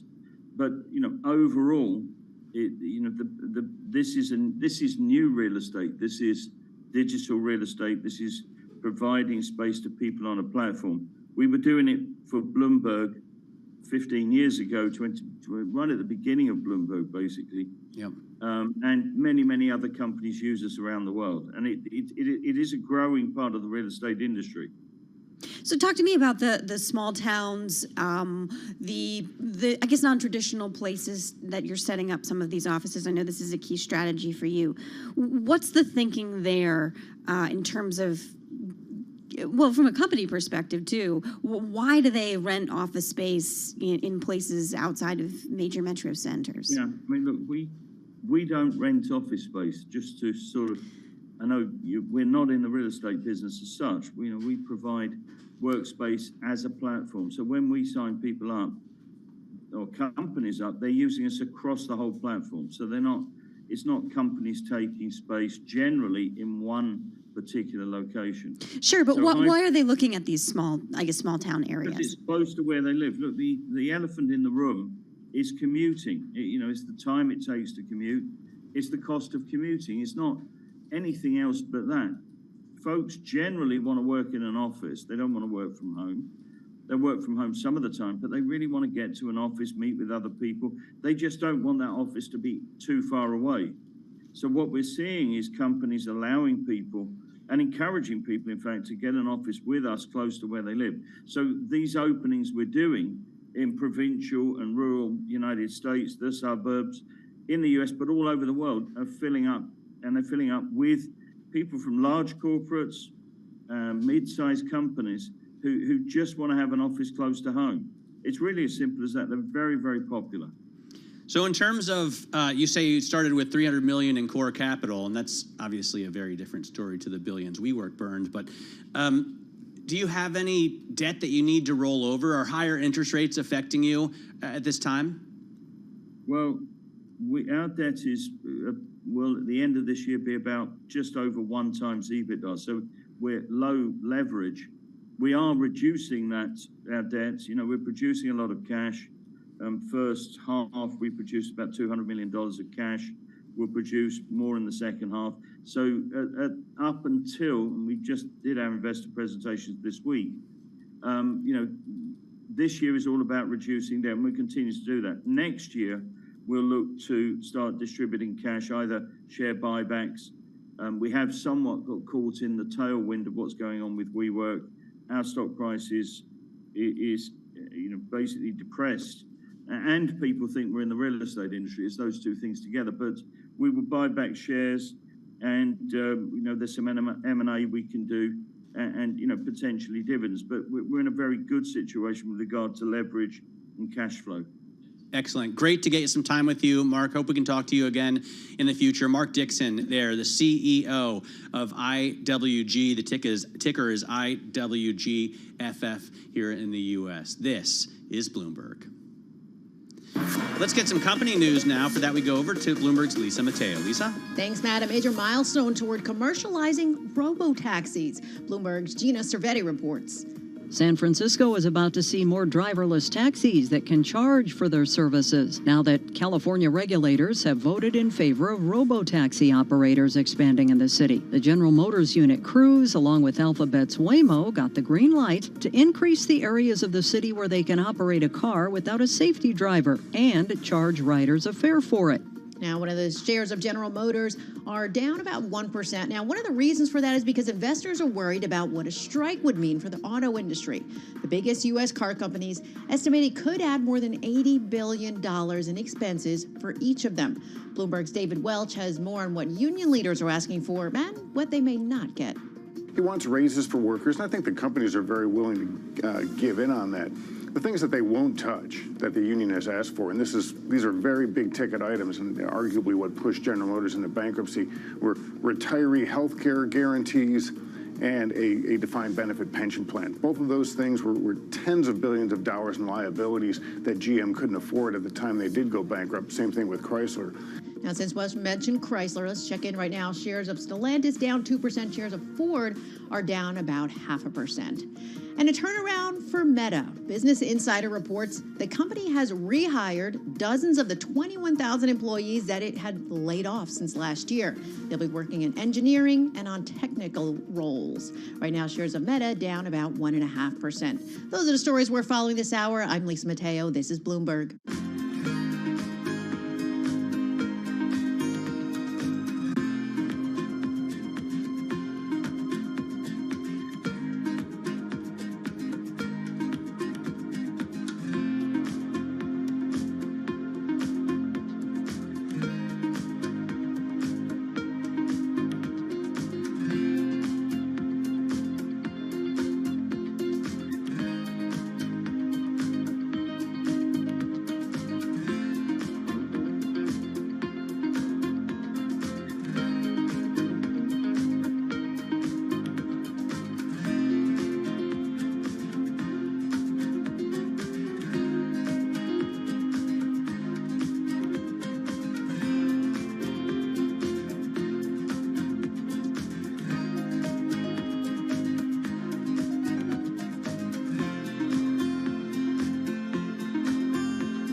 This is Bloomberg Markets with Paul Sweeney and Matt Miller on Bloomberg Radio.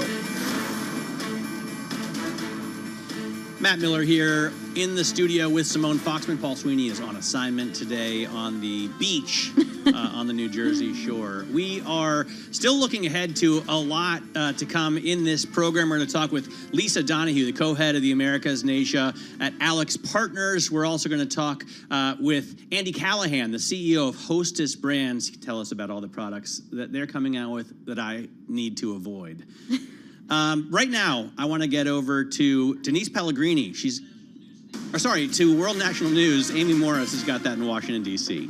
All right, thank you, Matt. The federal judge overseeing the election conspiracy case against Donald Trump has agreed with the defense on a looser version of a protective order for evidence in the case. U.S. District Judge Tanya Chutkan has also sided with the prosecution on what sensitive materials should be protected. Attorneys for President Biden are negotiating with the special counsel over terms under which the president will be interviewed regarding the handling of classified documents. NBC reports special counsel Robert Hur's office has been negotiating with the president's lawyers over how, when, and where that interview might take place. The death toll from the Maui firestorm has increased to at least 55. Crews say they are conducting search, rescue, and recovery. Bloomberg's Steve Rappaport has more. Firefighters say the wildfire moving through Maui is at least 80% contained. The fire destroyed the historic seaside town of Lahaina, forcing residents and tourists to flee. The police chief says perhaps 1,000 people remain unaccounted for. Governor Josh Green surveyed the damage yesterday. We will continue to see loss of life, but we have extraordinary professionals working on this job. We also have seen many hundreds of homes destroyed. Green described the wildfire as the worst natural disaster in Hawaii's history. Steve Rappaport, Bloomberg Radio. And Hawaii emergency management records show no indication that any warning sirens sounded. Online job site Indeed says it's seen a 50% spike in searches for UPS jobs ever since the Teamsters touted their historic deal. UPS says full-time drivers will average $170,000 a year in pay and benefits at the end of a 5-year contract. Industry experts say consumers can expect rate hikes of 6 to 8% to help pay for it. Global news 24 hours a day, powered by more than 2,700 journalists and analysts in more than 120 countries. I'm Amy Morris. This is Bloomberg. Matt and Simone. All right, Amy, thanks very much. Amy Morris there with your World National News. We have a number of interesting stories on the Bloomberg that kind of caught my eye, Simone, when I woke up this morning. One of them had a $5 trillion number in it in terms of getting the airlines to, net zero in terms of your carbon footprint? That's right. The goal is to get that to carbon neutrality by 2050. And the increasing belief, both by airline executives as well as industry analysts, is that this $5 trillion is going to fall on the backs of passengers. So if your airline fares did not already seem expensive enough, now you're going to have to pay for the industry to decarbonize. So how will they actually get there? I mean, what's the idea? Because one of the figures I saw in that story was shocking. They burn more jet kerosene in a year than we drink beer globally. That's insane. Yeah, it's insane. And you know, what's interesting is the airline industry has had such a hard time decarbonizing. Sustainable aviation fuel not necessarily seen as being as successful in terms of decarbonization as other industries. So the airline's share of CO2 output is expected to rise from about 2% today. This is global output, the world's global output of CO2. It's going to be 22% by 2050 if emissions aren't cut fast enough. So it's going to be an extraordinary polluter if they don't figure out exactly how they're going to do this. All right. Very interesting story. Recommend people check out that story on the Bloomberg Terminal or on Bloomberg.com. When we come back, we're going to talk about a couple of really important cage matches. One possibly real between Elon Musk and Mark Zuckerberg. One just in my head between President Joe Biden and President Xi Jinping in China. It's going to be a very interesting story with our Bloomberg Opinion writer. More markets up next.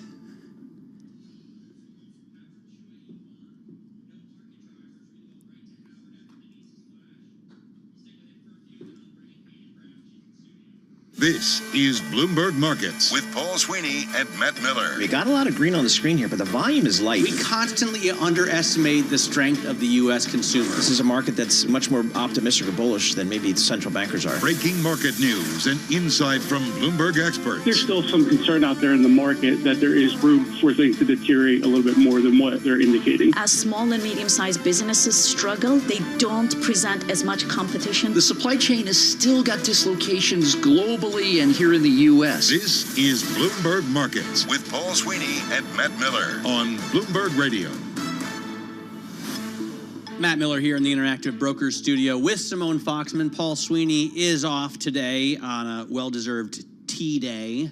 That's what we call it when you take on off assignment, from figuring Bloomberg. out work-life balance. Exactly, just swimming through his pool of municipal bonds. We have a lot coming up, though, on the program. I'm very excited to get Howard Chua-Iwan with us. He's an international editor with Bloomberg Opinion to talk about the comments that President Biden made about the Xi Jinping, about the Communist Party at Xi Jinping, about China. Some of them, I think, pretty inflammatory, it's safe to say, almost Trumpian. Yeah, calling members of the Communist Party bad guys. Bad folks, and calling the Belt and Road Initiative the Debt and Noose Initiative, which is kind of grisly. We're also going to talk to Hayden Brown, the CEO of Upwork, joining us to talk about remote work and the freelance job market, NASDAQ ticker UPWK.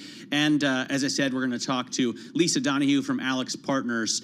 Right now, I want to get over to Denise Pellegrini. She's got your Bloomberg Business Flash. Denise? Hey there, Matt and Simone. Well, we got kind of a cage match over data going on. We check the markets all day long here for you at Bloomberg. Stocks are mixed. On the one hand, we have U.S. year-ahead inflation expectations unexpectedly declining in August to a 2-year low. That's despite all the higher gas and grocery costs we've been seeing.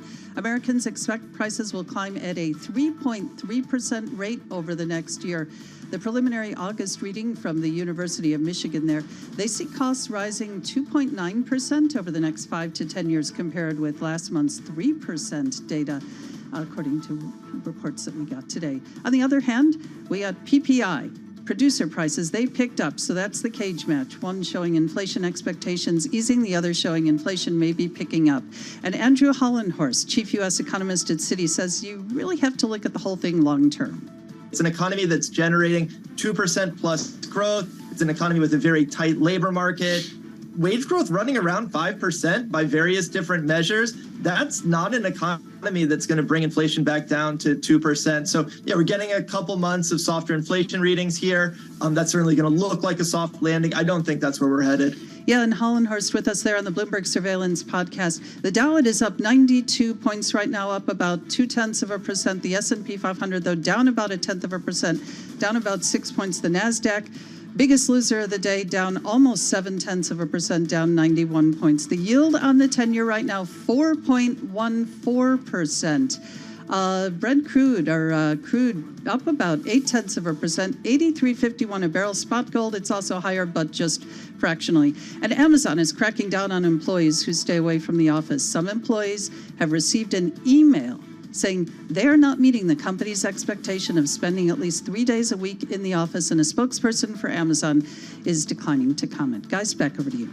All right, Denise, thanks very much. Denise Pellegrini there with your Bloomberg Business Flash. I want to get to, well, we're going to talk about the actual cage match that we've been talking about for weeks. Is it or is it not going to happen between Elon Musk and Mark Zuckerberg? But we're also going to talk about the comments President Biden made, I think yesterday, about China, about the Communist Party leaders, about Xi Jinping. The verbal cage match. Yeah, it seems that way. He really came out swinging. Howard Chua-Iwan joins us. He's an international editor with Bloomberg Opinion. Howard, great to have you on. I saw your a newsletter this morning, the opinion wrap, and you kicked it off with these comments. I thought President Biden and this administration wanted to get on a friendlier footing with the Chinese, but he yesterday blasted China's economic problems as a ticking time bomb. He said the Communist Party leaders are bad folks.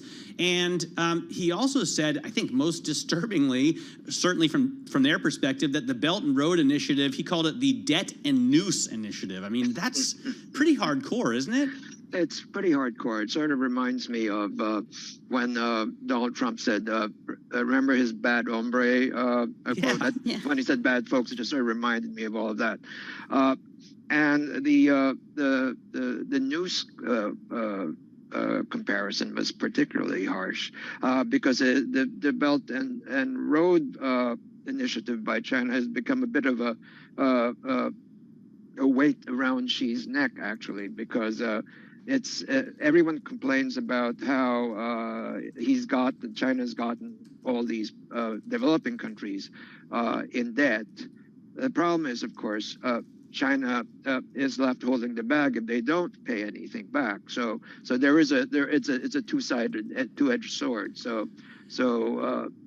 It was kind of, Howard, even a little bit more Trumpian in that Biden seemed to be making up his own facts, which were not, in fact, facts, right? I mean, he said China had 2% growth. Exactly. When it was actually 5.5. Well, everyone is suspicious, of course, of Chinese numbers, but that is quite a difference, especially when the American growth rate is about, what, 1.2, 1.5? He also made up his own demographics for China. Yes, he turned it into a very, very, very old country when it isn't actually. It's aging, but it hasn't aged that quickly in the last couple of years. But I mean, how is this different than the sort of bombastic commentary that we constantly got from former President Trump? You know, I remember him talking about the Chinese virus, and I mean, yes, that sort of rhetoric. How does this how does it coming from Biden differ? I'm not sure, and that's why I worry about it sometimes when the president comes out and talks this way, and it feels like he's just speaking off the cuff. I just worry that things will get a combination of certain things may happen, and the same thing that happened under Trump may happen again, which is that people will take him a little too much at his word and go after people they assume are the enemy. And these would be their fellow Americans. So I worry about things like that. And I'm not sure what the strategy is to speak this way, except that the way American economic diplomacy has been conducted over the years has basically been it's a zero-sum game, and basically if you are the main rival, we're going to destroy you. So it's not that the Chinese are behaving otherwise, but it is that sort of lack of feeling that we're all in this together. There's a global economy we should share. Dan Moss in his column was very good. He said, you know, there was this period when everyone was growing at the same time.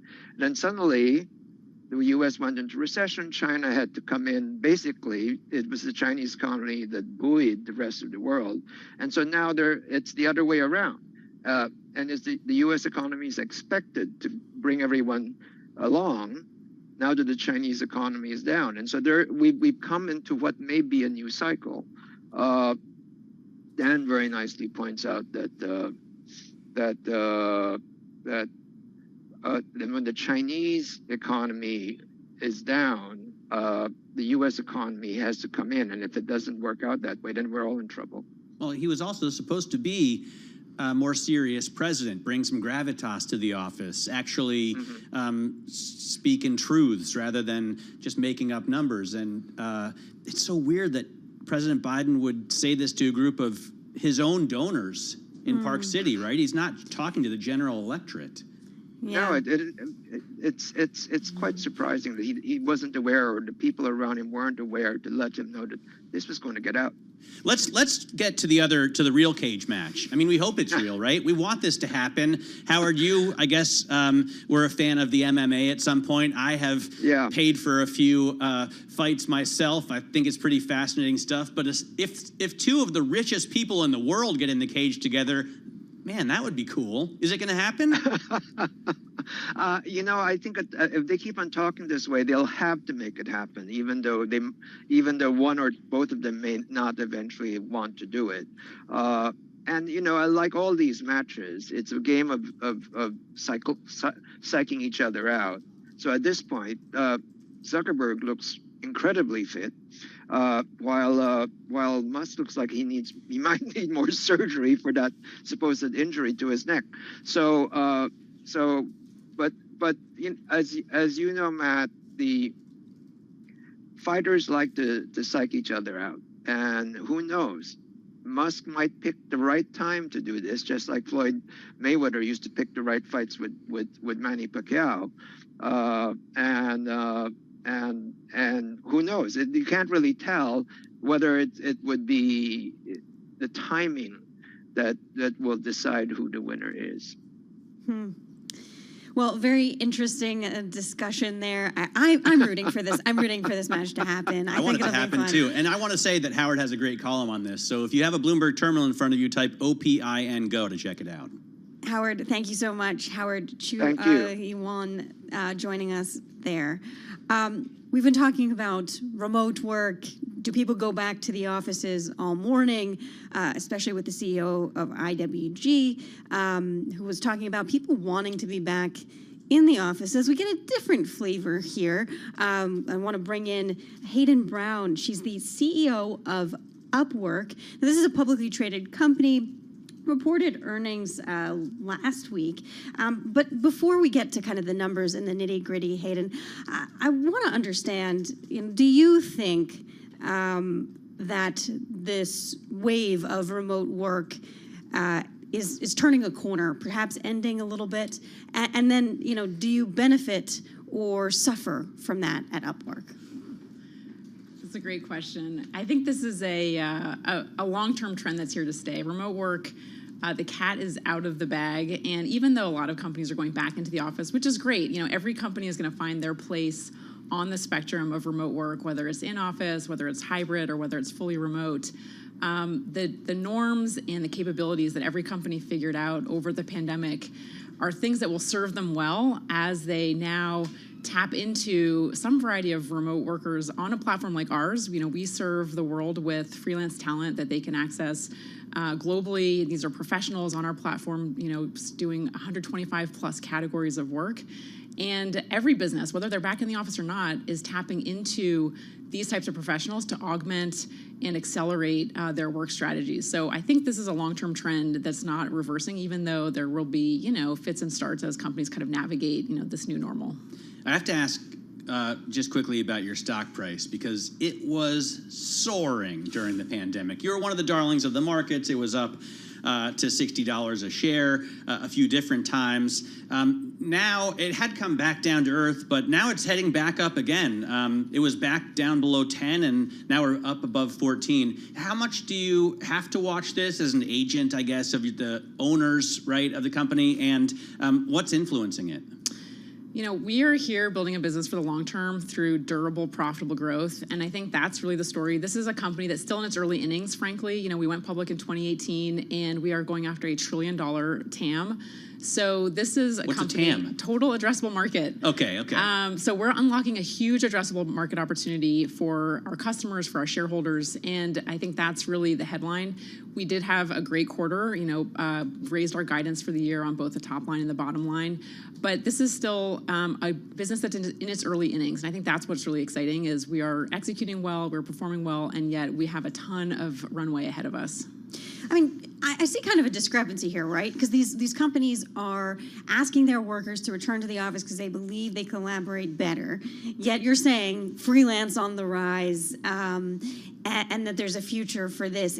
Are there certain places where you're seeing a particular uptick in demand with respect to the clients that, the corporate clients that are looking for talent? Are there things that they're going to just want to keep out of their business in the long term and just kind of turn to outsource to freelance folks when they need it?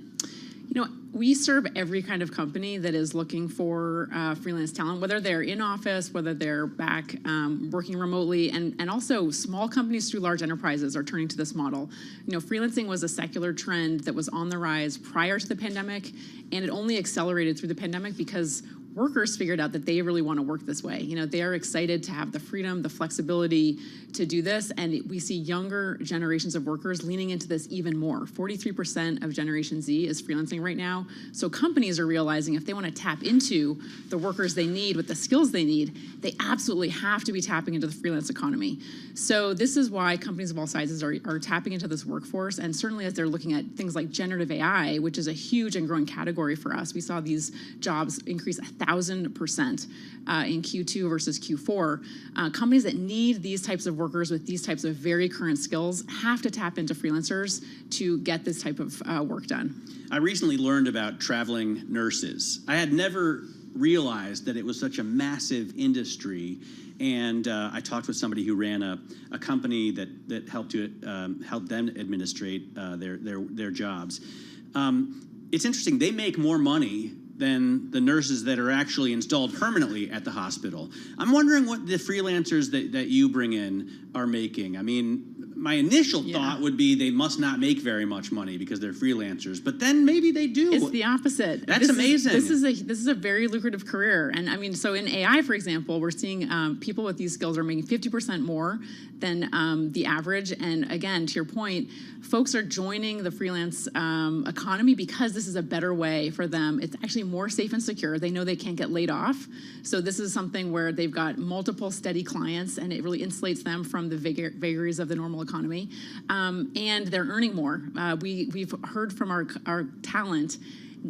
Frequently they say no amount of money would pay them to go back into a full-time normal job because they make more, they have more freedom, they have more flexibility, they have control over their schedule. So everything about the work arrangement as a freelancer is actually working better for them. Now, of course, this isn't a way of work that's going to be suitable for everybody. But not everyone has to do this. It's not like a gig economy thing. No, not at all. Yeah. I mean, these are independent workers. These are professionals. They set their own rates. They set their own schedule. They negotiate all of this for themselves. And these are independent entrepreneurs, really working on their own terms. Do benefits kind of offset that at all? I mean, these are people who have to go and probably get their own health care, all that sort of thing. I mean, it depends on the geography. Of course, in the U.S., we have a certain benefit set up, and also we, serve customers all over the globe.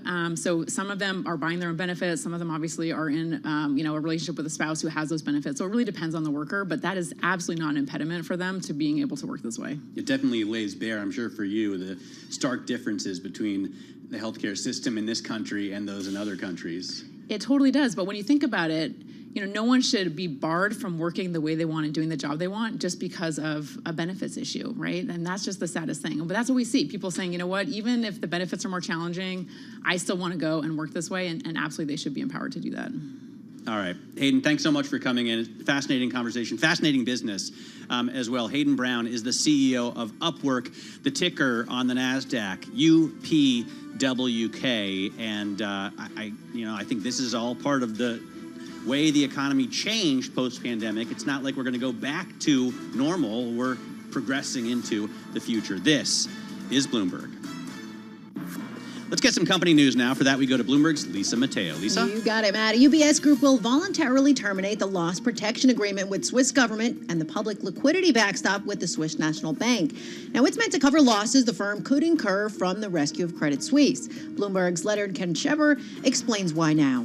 I think it was very important for them to get this out of the way before they report earnings, mainly also to assure investors, of course. Throughout the past 3-4 years, we've seen so many bad surprises with Credit Suisse's portfolio, with assets there. I think it was really, really important basically to tell markets now that it's not as bad as it seemed before. Now, shares of UBS are up about 4.5%. Amazon wants to deliver your orders without their branded boxes. Bloomberg's Andrew O'Day has more. Amazon is cutting down on the use of extra packaging, which means items from diapers to TVs increasingly are being dropped off in the manufacturer's packaging only. Along with saving Amazon money, the company tells Dow Jones it hopes the move will appeal to customers put off by all those Amazon-branded boxes they get and throw away every week. I mean, meanwhile, Amazon is getting some pushback from workers who received emails about not coming into the office 3 days a week. And the company changed its work schedule back in May. The Financial Times reports that they're upset over privacy issues as Amazon tracked their attendance when they badged in with their IDs. Now, others said they received the email even though they met the mandate. Amazon said, quote, there may be instances where we have it wrong. Checking with shares of Amazon right now, they are up just a fraction. Those are the company stories we're following this hour. I'm Lisa Mateo, and this is Bloomberg.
Markets, headlines, and breaking news 24 hours a day at Bloomberg.com, on Bloomberg Television, and the Bloomberg Business app. This is a Bloomberg Business Flash. And it is 12:20 on Wall Street. We check the markets for you all day long here at Bloomberg. Stocks are mixed right now. Inflation headlines may be rattling investors a little bit right now. Consumers expect inflation pressures to ease, according to a University of Michigan report. That's a surprise, and that could be a good sign for those worried about inflation and more rate hikes. But on the other hand, we got a report on producer prices today showing prices nudging slightly higher. So that could trigger you if you're worried about inflation. And that is what appears to be happening. Like I said, we're mixed. The Dow is higher, up about 0.3%, 96 points, we'll call it. The S&P 500, though, it's down fractionally about 3 points. And the NASDAQ down about 0.5% right now, or down about 70 points. The yield on the 10-year right now, 4.14 or 4.1444 if you really want to get into it.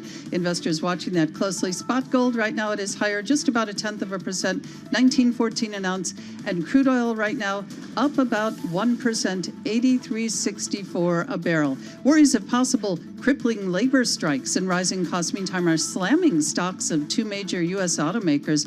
General Motors on pace for its worst week in nearly 5 months, and Ford heading toward its lowest since May. And that is a Bloomberg Business Flash.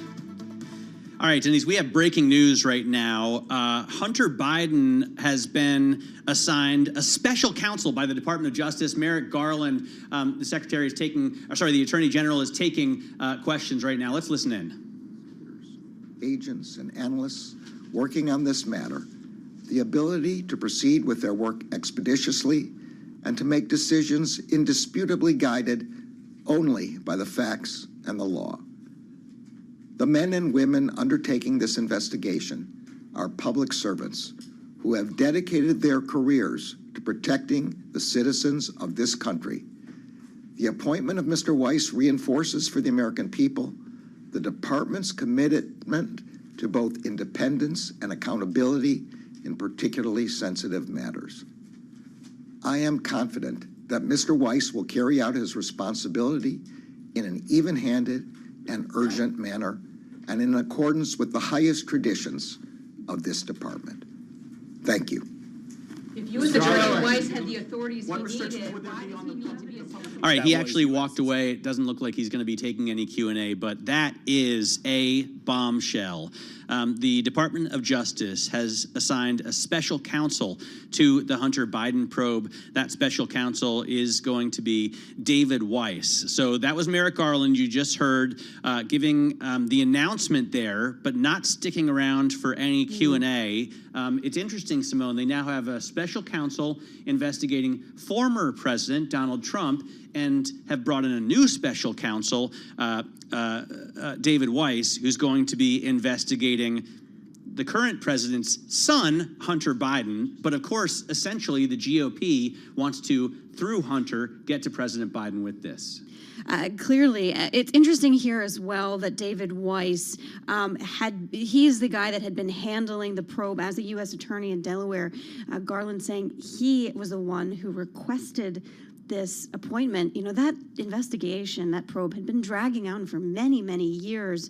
So it's interesting to see we believed, I think, that it was wrapping up to a degree, and then there was that failure to enter that plea agreement in court recently. A shocking failure there as well. And the question is, was the investigation dragging on, or were they dragging the investigation, as one, I guess, whistleblower had testified? Let's get to Ryan Teague Beckwith right now on the phone, political reporter at Bloomberg News. Ryan, this is definitely a shocking headline to see come across. How expected was this in Washington?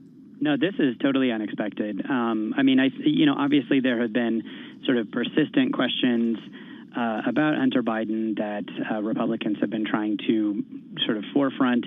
But I think that their hope among Democrats had been that Hunter Biden could kind of sort out his legal problems and put that to an end. When that plea bargain fell apart, that really kind of put things up in the air, and it was a little bit uncertain why it had fallen apart. But this just sort of creates a whole new world of hassle for Hunter Biden and concern for Democrats that you don't know where a special counsel investigation can lead. Sorry. Well, what's changed here? I mean, I thought these investigators have been looking into Hunter Biden for years. Is this simply a political move, or is this maybe to maintain this image of separation between the administration, or is this do we think that they found something new that they just haven't investigated? I mean, I still don't think that there has been enough material there from all of the investigations that have happened to really prove that something untoward or extremely bad happened, right? But there's been prove enough. Is going a long way, isn't Yes. it? I mean, all we need is the appearance of impropriety. Yes, there's enough to raise the question, and the question has been raised repeatedly, and there have been investigations. I think what the special counsel is a move that you make when there's just been too much question about how you were investigating it for you to credibly continue to say, no, we did this all above board, and it's sort of a way of insulating yourself from that investigation. Then you hand it over to a special counsel. That person goes and takes it and runs with it wherever they're going to go, and you may not like where they go, but at least it's no longer your decision. And so I'm a little surprised that they took this move, especially now, but I think that with the whistleblowers and with just sort of the clear sense that this was going to continue to be a political thing, no matter where the cases went, that this was sort of the best approach to show the public that, like, okay, we're not, stacking the deck here. This is being fairly investigated. So what do we know that they'll be investigating? I mean, he had planned, as far as I know, on pleading guilty to a tax evasion charge. I don't know if that phrase is too heavy, but not paying taxes for a while, and or not paying enough, and to claiming to be sober when he bought a gun in 2018, when he in fact wasn't sober. Is that the only thing, or is there more? Well, I mean, keep in mind that, Bill Clinton was impeached over an affair, as the end result of a special counsel that was looking into a real estate deal. So, the special counsel can go wherever they think the evidence leads them. And as we said, there's a lot of stuff out there that we've heard about that, because, kind of shady, like doesn't look great, maybe doesn't rise to the level of criminality, but who knows where they will go, So the last thing you want ever is a special counsel on your trail, because they can turn over any stone they want, and there's really not any way to rein them in. That's the whole point. So this investigation could go anywhere, or it could be that they look through all the stuff they had, they spend a little bit more time investigating, and they could wrap it all up. And that has happened before. There was a cabinet secretary who had a special counsel, and at the very end of it, they basically said, yeah, there was nothing here. There was never anything here. We just, we turned it all over. We looked at all of it, and there was nothing. So that can also happen. Ryan, I want you to stick with us. Ryan Teague Beckwith there from Bloomberg News in Washington. I want to bring in June Grasso. She's a legal analyst from Bloomberg Television and Bloomberg Radio, here with us in the Interactive Broker Studio. June, this is no doubt a surprising twist of events. And just, I think, a couple of weeks ago, we expected this all to wrap up with a plea agreement. What happened to that? Well, Hunter Biden walked into a Delaware courtroom expecting to walk out with a plea agreement, and the judge questioned the deal. It was very strange, first of all, because the prosecutors and defense appeared and they didn't have the details of the deal nailed down, and there was confusion about whether he was getting full immunity from any charges or not. And the judge noticed that and said, go back and come back when you have a deal hammered out, when you know what the immunity is that he's getting. Because Hunter Biden said, well, if I'm not getting immunity, she asked him, would you agree to this deal if you're not getting immunity for other offenses? And he said no. So it was a very odd proceeding from the start. And that's why you take a plea agreement for, well, not the only reason, but typically a lot of defendants take a plea agreement because they want it to be over and done with, and they want to wipe their hands and walk away. How does this work logistically? You're moving the investigation from Delaware to a special counsel. Are there any ways that the investigation would change? I'm not sure. This is so surprising because, it's been said time and again that this didn't need to be a special counsel, that he had all the powers that he needed. So in this case, he'll have much more resources. He can get more people on board, and it'll be totally separate from the Delaware office, which I think it was anyway. And he'll have wider jurisdiction. And so he can go, and as Ryan was saying, think about the proceeding that's been going on forever that started under Donald Trump, the special counsel there, the Durham, which has been going on for years and has resulted in losses at trial and just one plea agreement. So the problem with the special counsel is they have rope, and a lot of them take it and run with it, and it goes on and on and on when it should have been wrapped up. But this way, he'll do a report at the end. Allegedly, he doesn't have to answer to the Attorney General, but from all that was said, he wasn't answering anyway. So I think this is just being done for political purposes, really, to have the appearance of independence, and so that the Republicans in Congress, well, I'd say can't, but are less likely to attack some of the decisions that are made here. But as far as, what's gone on, it's just been a little bit strange, I'd say, and this makes it even more. And I mean, where there's smoke, there's fire in many cases. And even if there's no fire here yet, we can agree that there's a lot of smoke, right? I mean, there is Hunter a lot Biden of smoke. Has clearly attempted to leverage his the powerful position his father is in, has for years, to make money. And for years he did make money, and I know that's not illegal, and many presidents' family members have done it in the past. Right. But I don't want to make this what about other people. The question is, have the Republicans moved the ball any further in attempting to prove that there was actually some kickbacks for the big guy? No, they haven't. That's what they want to prove, but they haven't. And the problem is all the smoke around Hunter Biden. So this deal that they gave him based on those charges, from the attorneys that I've spoken to who are, expert in this area, that deal wasn't necessarily a sweetheart deal. It wasn't. In fact, some people who were in that position might not have even been prosecuted. So they would have made a plea agreement and just not gone to jail, like the tax charges where he paid the tax ahead of time, and the gun charges. A lot of people don't even get prosecuted on those. So it wasn't a sweetheart deal, but all the smoke around it and all the Republican inquiries and also the whistleblowers who testified that, there was something wrong with the investigation. That all has created a lot of smoke, and now it has to be, solved. And, most of the smoke is about his leveraging his father's name, but there hasn't been any proof that Biden was part of that.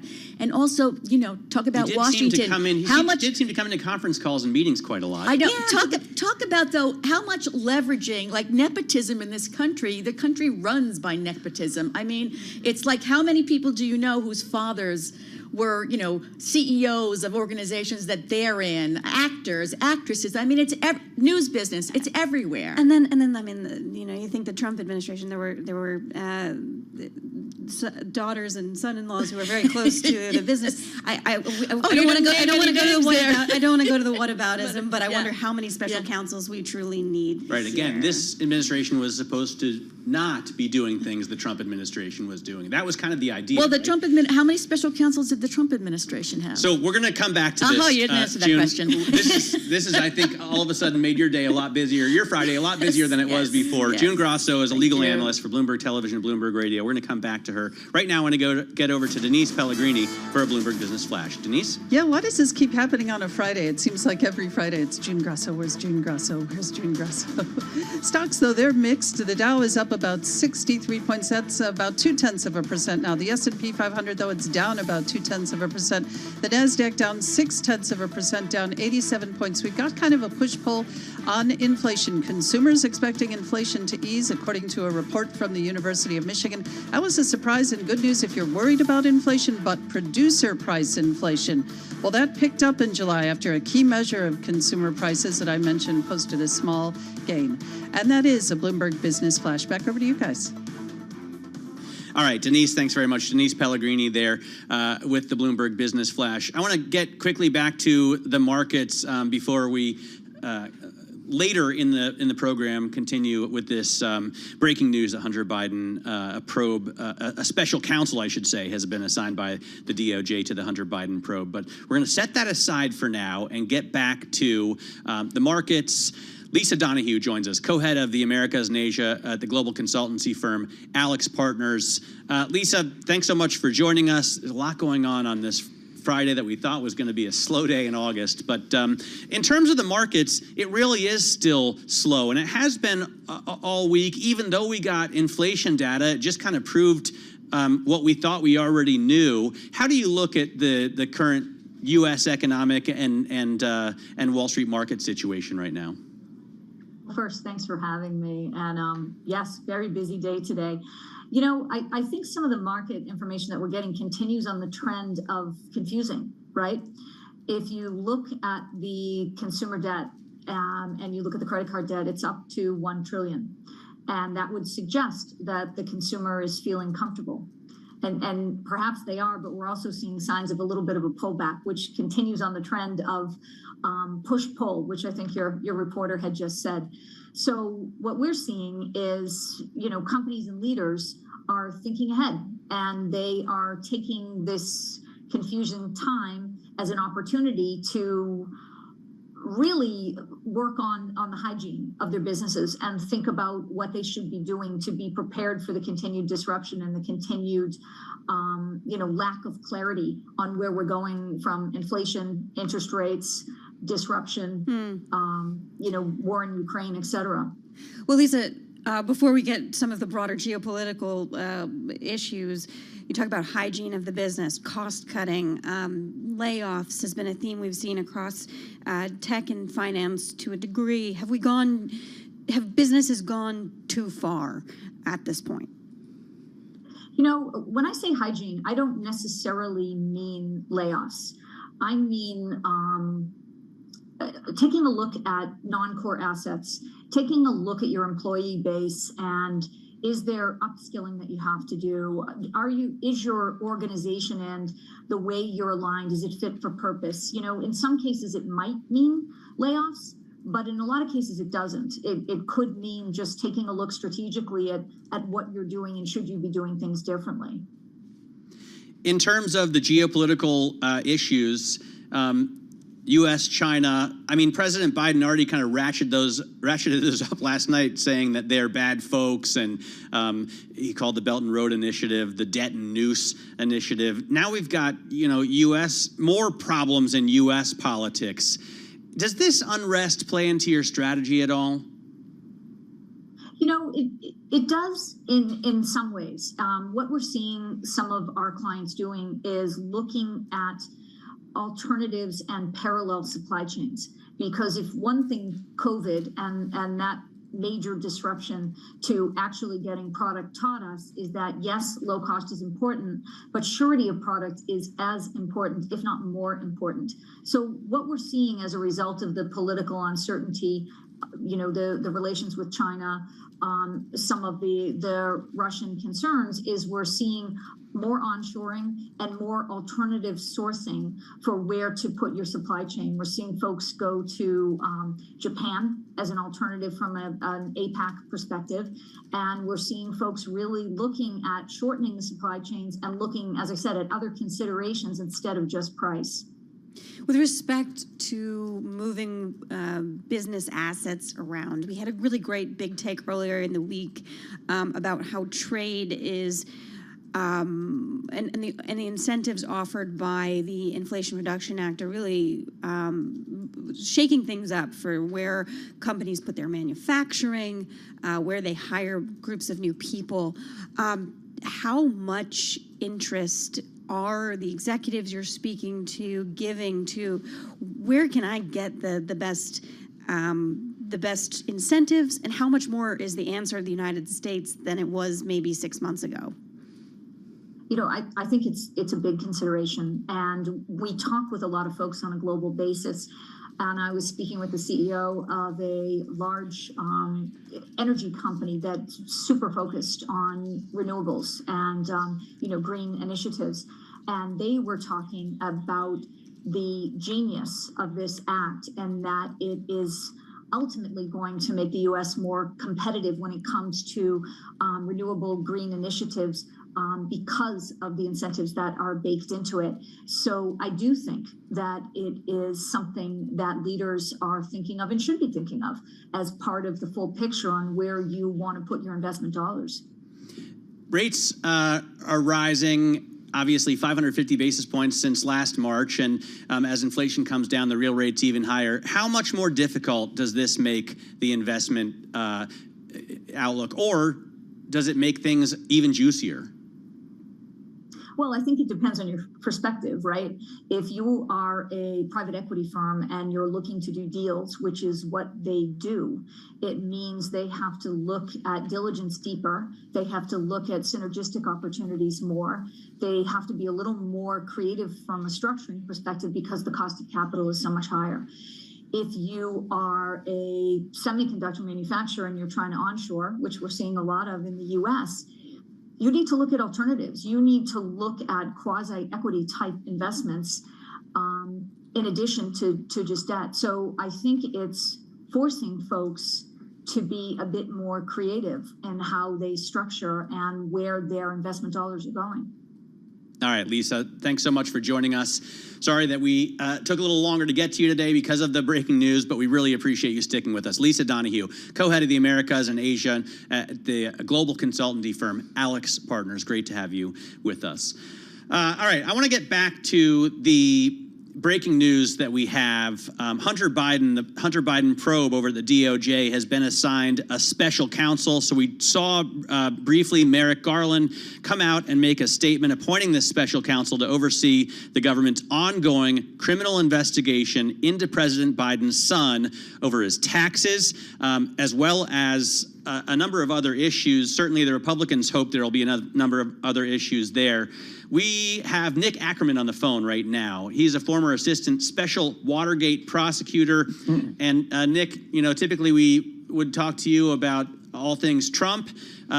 Increasingly, these conversations are about the Biden family, certainly about Hunter Biden. We thought it was all going to be over a couple of weeks ago with the plea agreement, and now it's come to this. Are you surprised? Not completely. I was surprised that the plea didn't go down on the day it was supposed to. But since then, this is not at all surprising. I think it was pretty clear at that point that that plea would not have taken care of all the other matters that might be under investigation. And I think that Merrick Garland did the right thing, appointed Weiss, and made it official that he's really a special prosecutor in this thing, and that he has complete independence as he had before. And I think it just solidifies that. Don't forget, he was appointed initially as the U.S. Attorney in Delaware by Donald Trump.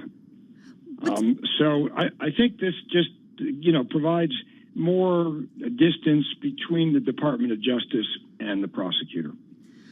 But does it give him any extra tools? I just, it seems like an investigation had been happening for a long time. All the members of the Biden administration had said, Merrick Garland's given him a bunch of tools, whatever he wants. But now, the escalation here, June Grasso was just with us. She's a legal analyst at Bloomberg Law and was saying, this looks like a political move, plain and simple. Well, I think it's part of what Merrick Garland has done all around. He has tried on these types of cases that affects the administration, and particularly Joe Biden, to make sure that the person who's doing the investigation, whether it's Jack Smith or whether it's Weiss, that they are completely independent. I think what Garland is trying to do is basically use the model of Archibald Cox, who was made the first Watergate special prosecutor, where he really had total independence, wasn't answerable to the Department of Justice. And I think that's what Merrick Garland is trying to set up, so that there is complete buffer between the Department of Justice and Joe Biden. I think that's really the whole purpose of this, is to have somebody in there who is truly independent. And I think this was a way to make it more formalized, particularly if there are other areas to be investigated. Now, having said that, I question, what is left to investigate, mainly because you've got a statute of limitations that goes for 5 years on most of these matters. And if you take the two tax crimes, they were at a period of time now that's getting beyond a normal statute of limitations for anything probably other than tax crimes. So I just thought, I think it in some senses is political, to the extent that it's set up so that there is no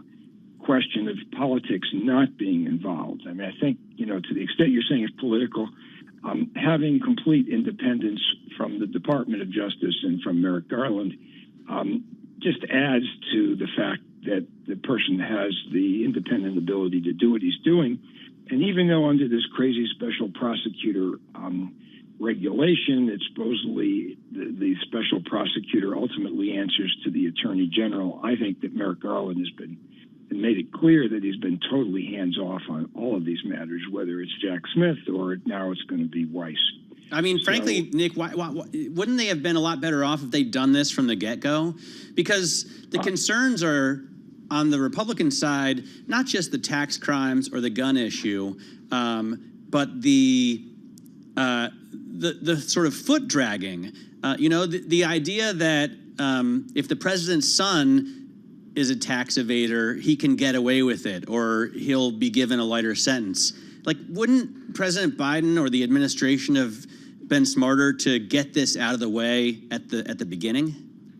Oh, I totally agree with you. But I think from Merrick Garland's standpoint, appointing somebody to investigate this, who was a Trump appointee as U.S. Attorney in Delaware, had the same effect, but in some ways it didn't. And I think what he's trying to do is emphasize that now. It also sends a signal that there are other matters to be investigated. He wouldn't be doing this unless there was something more to investigate beyond the tax crime. So I think this probably also signals the fact that there's not going to be a plea anytime soon. I think that there are other matters that they're looking at, and I don't think they're in a position yet to say they're going to put this all behind Hunter Biden.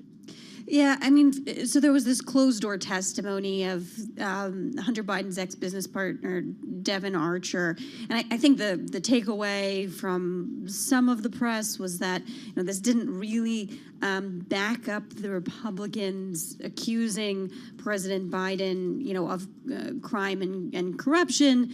But there were some bits and pieces in there. Was there anything there for you that you thought, this might be potentially the subject of a probe that could be continued under David Weiss? Yeah, not really. I mean, it sounded like Hunter Biden had his dad call in like a couple times, 5 times over a long period of time, basically trading off his name, trading off his connection.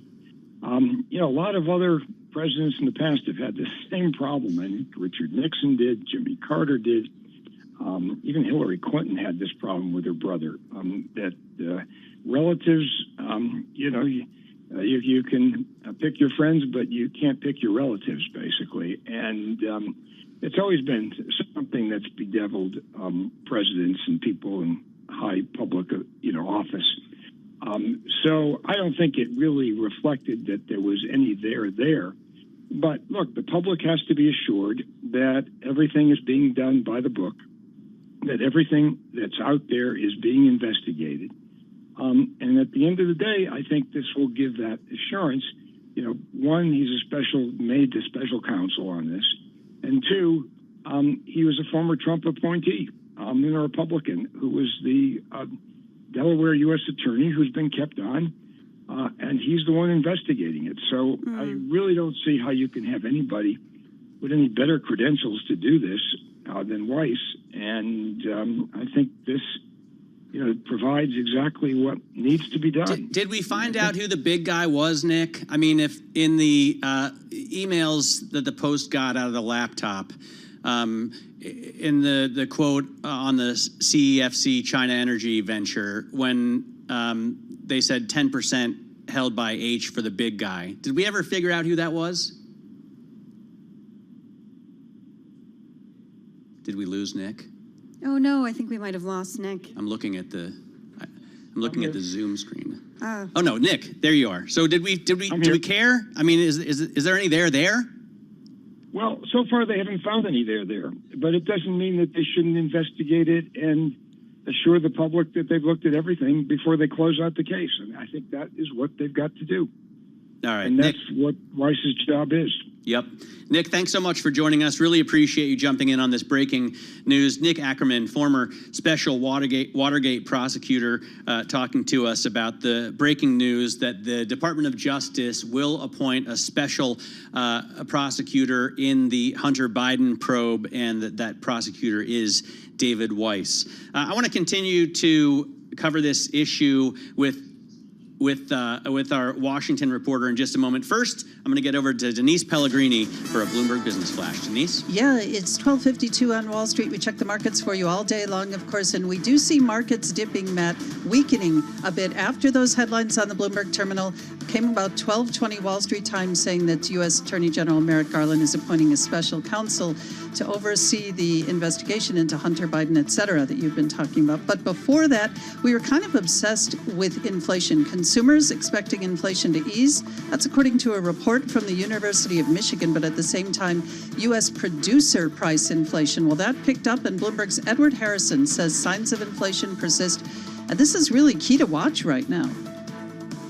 We're not going to get to 2% anytime soon on core services. And so the question is how hawkish is the Fed given the data that we've seen come out? And I think that there's a cohort of people at the Fed who are saying that, we actually want to hike maybe 1 or 2 more times. We saw Mary Daly saying that there's still work to be done just earlier this week. And, she's considered to be neutral to dovish.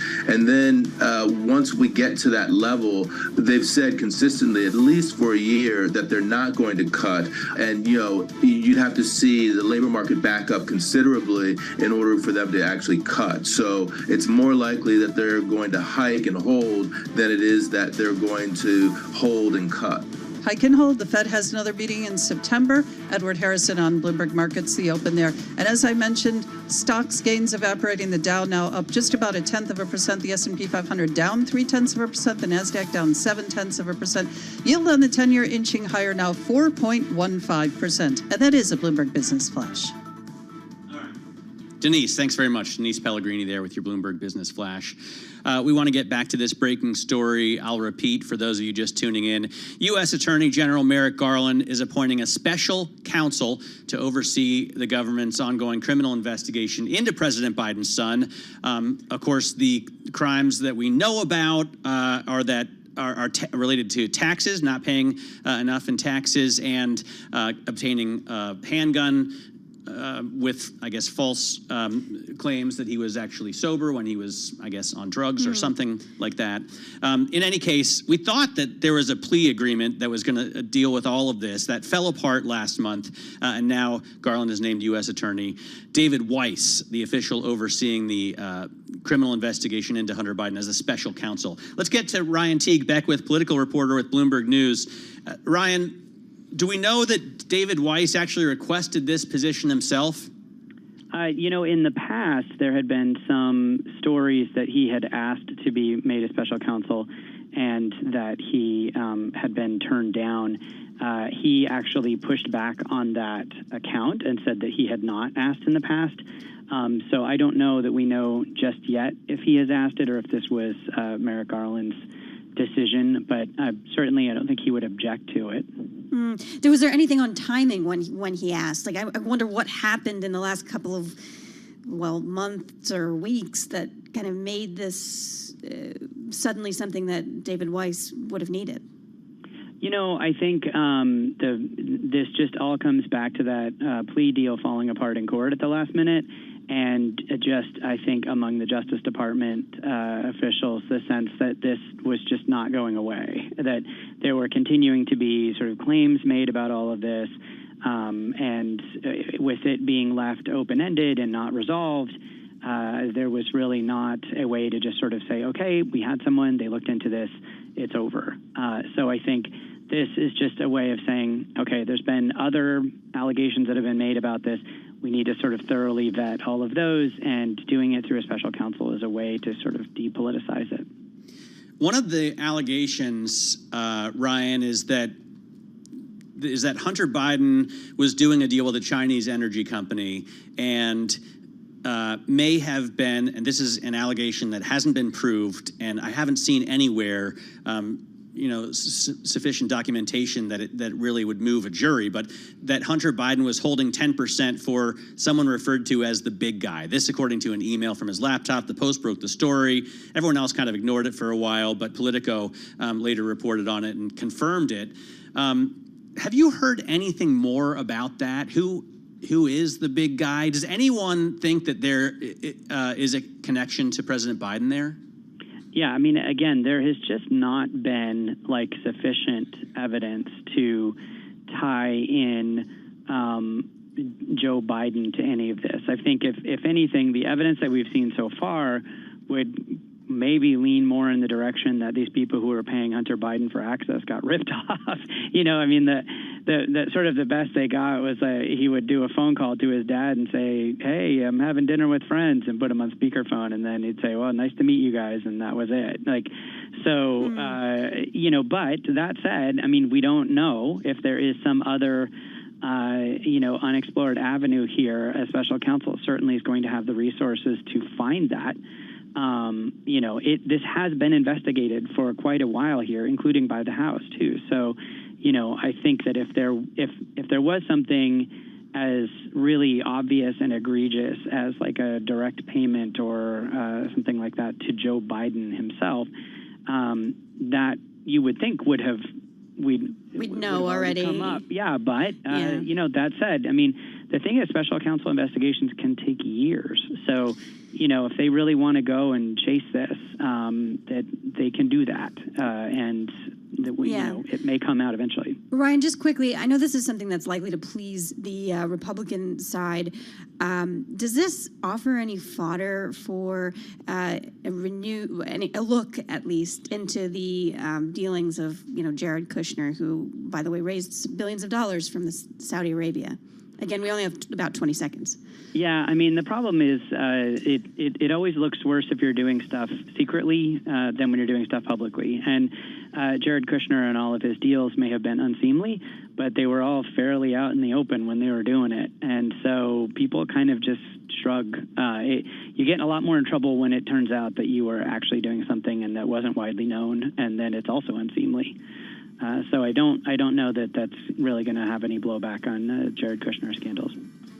All right, Ryan, thanks so much for joining us. Really appreciate you on this, what's now turned out to be an incredibly busy August Friday, as this breaking news comes out that there has been a special counsel appointed to the Hunter Biden probe. For Simone Foxman, I'm Matt Miller. This is Bloomberg. Sound On with Jack Fitzpatrick starts now.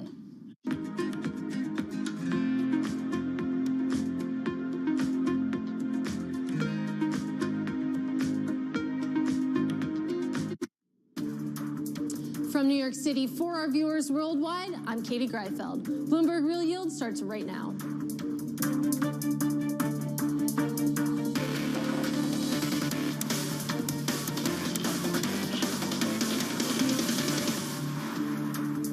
Coming up, still sticky inflation has Fed officials sounding hawkish, fueling a continued climb in Treasury yields with signs of weakening demand at Thursday's 30-year sale.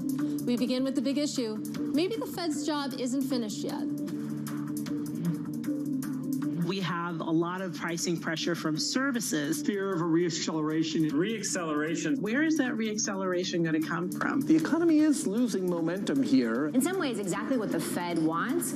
Potentially at the end of rate hikes. I think they're done on rate hikes. I don't think the Fed has done enough. Wage growth running around 5%, that's not an economy that's going to bring inflation back down to 2%. The door's open for a hike in November. It could be that the Fed skip the next meeting and then hike again, 25 basis points. Raise rates a little further from here. We also don't see rate cuts in 2024. Might even see more rate hikes. We have a lot of cross currents, as I said in the data. The Fed sees combating inflation as a marathon, not a sprint. It's become a relay race. Joining us now, I'm thrilled to say we have Wells Fargo's Eric Nelson and Matt Dizak of Bank of America. And Eric, it's late in London, so we'll start with you. When you put together everything we learned on the economic front this week, from PPI to CPI just in the past 24 hours or so, what does that mean for the Fed's path forward from here? Well, Katie, I think the balance of data this week on the growth and labor market side was pretty good. Claims are trending back lower again, both on initial and continuing, so that's good news. The CPI print was obviously soft, but it was largely expected. And I think there's a lot of people focusing on some of the forward expectations for inflation, not just oil prices, but still a little bit of wage growth and nominal income growth left in the pipeline here. So it seems like it's going to be tough for the Fed to see sustained return to 2% inflation anytime soon. That to us makes it look like the balance of risks is for more hikes as opposed to the cuts being realized that are currently being priced into markets. So from that perspective, I think rates are, probably still going to hang around these levels, if not drift a little bit higher over the next few months. Well, we had plenty of Fed speak to chew on this week. San Francisco Fed President Mary Daly saying this week, quote, "It is not a data point that says victory is ours. There's still more work to do, and the Fed is fully committed to resolutely bringing down inflation back down to its 2% target." Of course, speaking about that inflation print. Matt, what does more work from here mean, though? Does that necessarily just speak to rate hikes or the idea that they're going to stay on hold here for longer? So, good question. And from our perspective, we are at a restrictive level of monetary policy right now, with quantitative tightening kicking in again as reverse repo program stays relatively more constant here, with real rates quite high. we think what doing more means is just staying where they are for longer. So obviously Bank of America Global Research has the forecast that we don't start to see Fed hikes till the back end of next year at this point, but just staying in this restrictive territory for close to another year, that should be enough.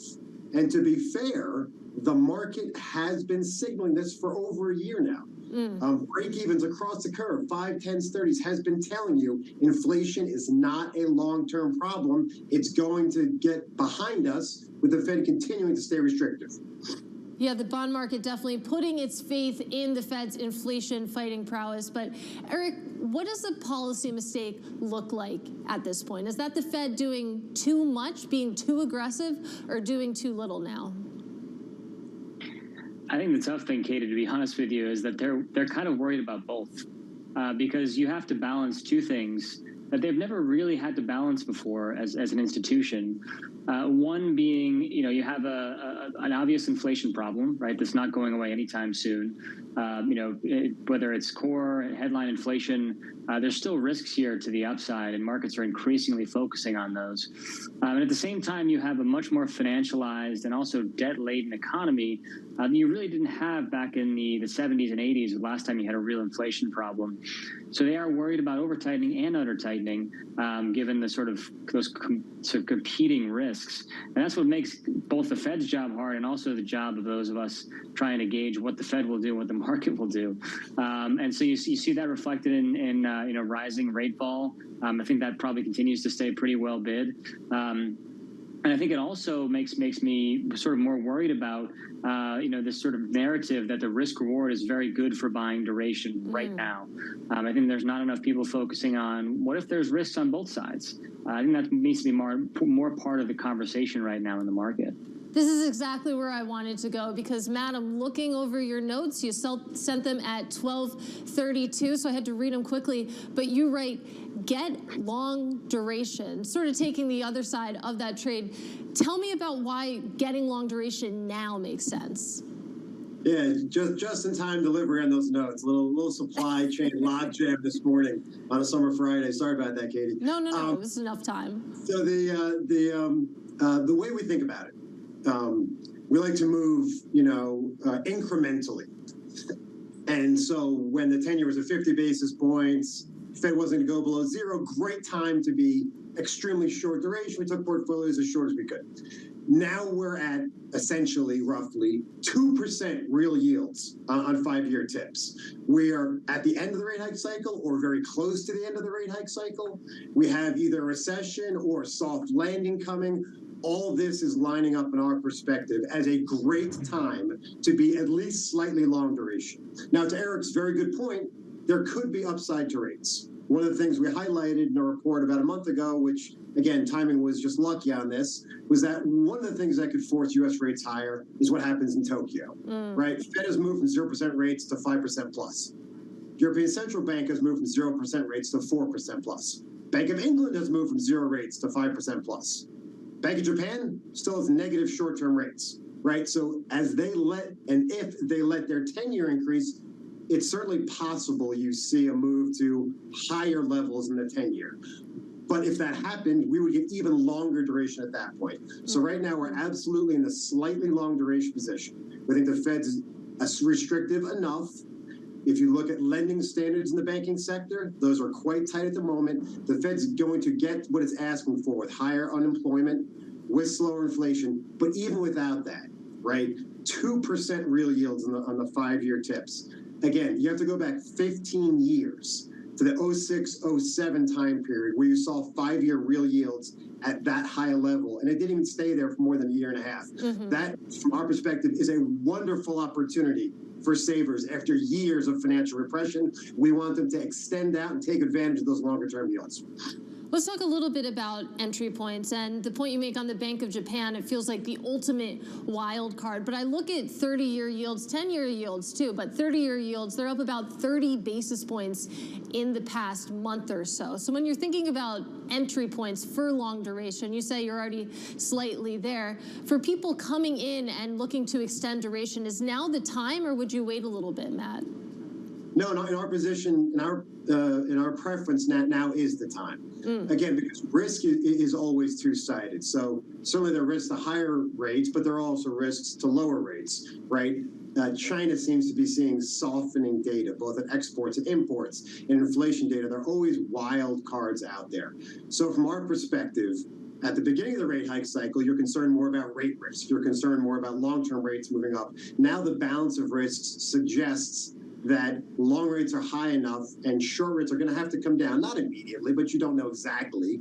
But towards the end of next year is our base case. But again, any wild card risks could accelerate that move short-term rates lower sooner. The important thing to think about here is we want to move in incremental ways. And the balance of risks, again, suggests that reinvestment risk is more of a concern than rate risk at this point. Think of like what's been thrown at the treasury market. We had deficits at 8.5% now. Global financial crisis, we got to about 10% deficits. Deficits are super high for peacetime right now. Fitch downgrades U.S. Treasury. Higher deficits mean we're seeing a lot more coupon issuance. Bank of Japan releasing their 10-year. Everything's been thrown at the treasury market that could have been. Where's the 10-year? It's still below the highs of October, November last year. It got above 420. We're still at the 415 level. With everything thrown at the treasury market, we're still at those levels. Again, does that mean get uber long duration? No. Does that mean get slightly long? From our perspective, at 2% real yields? Absolutely. Eric, give me the other side of that. When you think about specifically the long end of the curve, in your view, is there more of a sell-off to come? I think the tough thing here, Katie, for some investors is the carry. If you look at just how inverted the curve is, right? It's tough to sit in a long duration position, especially that far out the curve at 30 years, given how inverted the curve is. And so I sort of maybe offer a counterpoint in terms of where we are in yields. Look at the price action yesterday. You had a on consensus soft CPI print. You've had pretty generally dovish to maybe balanced Fed speak over the course of this week. Jobless claims came in a little higher than expected. Maybe there were some quirks there.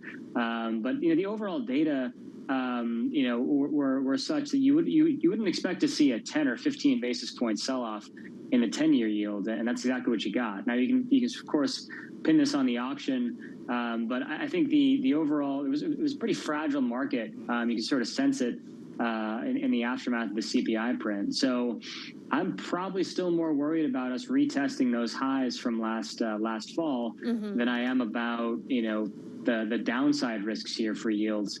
Even if I don't think I'm not necessarily expecting 50 basis points of upside here, but I think the carry and the upside risks here make it such that it's not too enticing in our view to get long right now. And Eric, we only have about 30 seconds left, so I want to end with you on a wild card. I've been a little bit obsessed with 20-year treasuries this week because you look at the yield, it's 18 basis points above the 30-year treasury. What's that about? How are you thinking about the 20-year sector, which we never talk about? Well, Katie, you never talk about it, and a lot of clients don't either. A lot of, especially the old school guys who'd rather just literally buy anything else. I think you got to be careful here because people are have pretty ingrained views in terms of whether they want to buy this thing or not, no matter how cheap it is. And usually, if it gets to a certain extremes, especially some of the hedge fund clients will want to get. Sort of correct some of those mispricings, but learn that mispricing can get pretty significant before it finally goes the other way. All right, good note to end it on. Really appreciate this. Eric Nelson and Matt Zizak, have a great weekend. Up next, it's the auction block. McDonald's looks to get ahead of the maturity wall with a $2 billion sale. Details next. This is Real Yield on Bloomberg.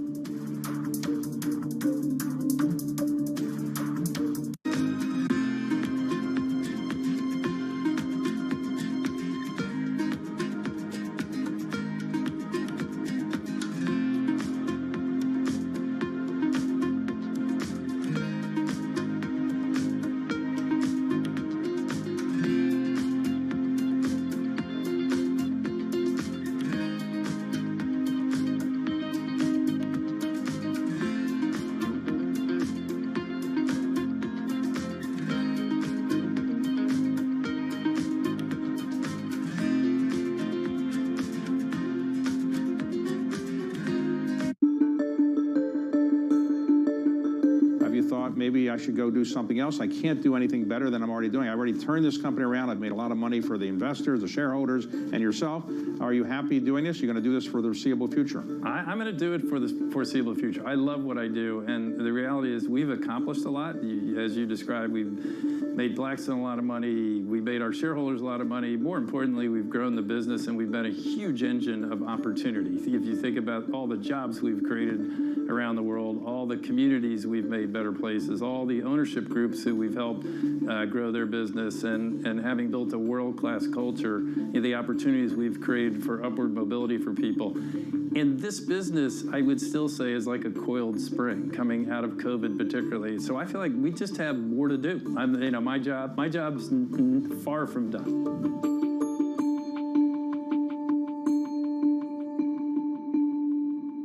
Welcome to the world of decentralized finance. You can see the massive gains for the OG crypto coin. The breakout we have all perhaps long awaited finally realized. We'll see if it sticks. Bloomberg's covering all things crypto, the people. There's no question this industry is composed of some bad actors and some good actors. The transactions. Volumes have surpassed $24 billion per day. And the technology. Stop talking about the technology. Start demonstrating the utility. Bloomberg Crypto, Tuesdays.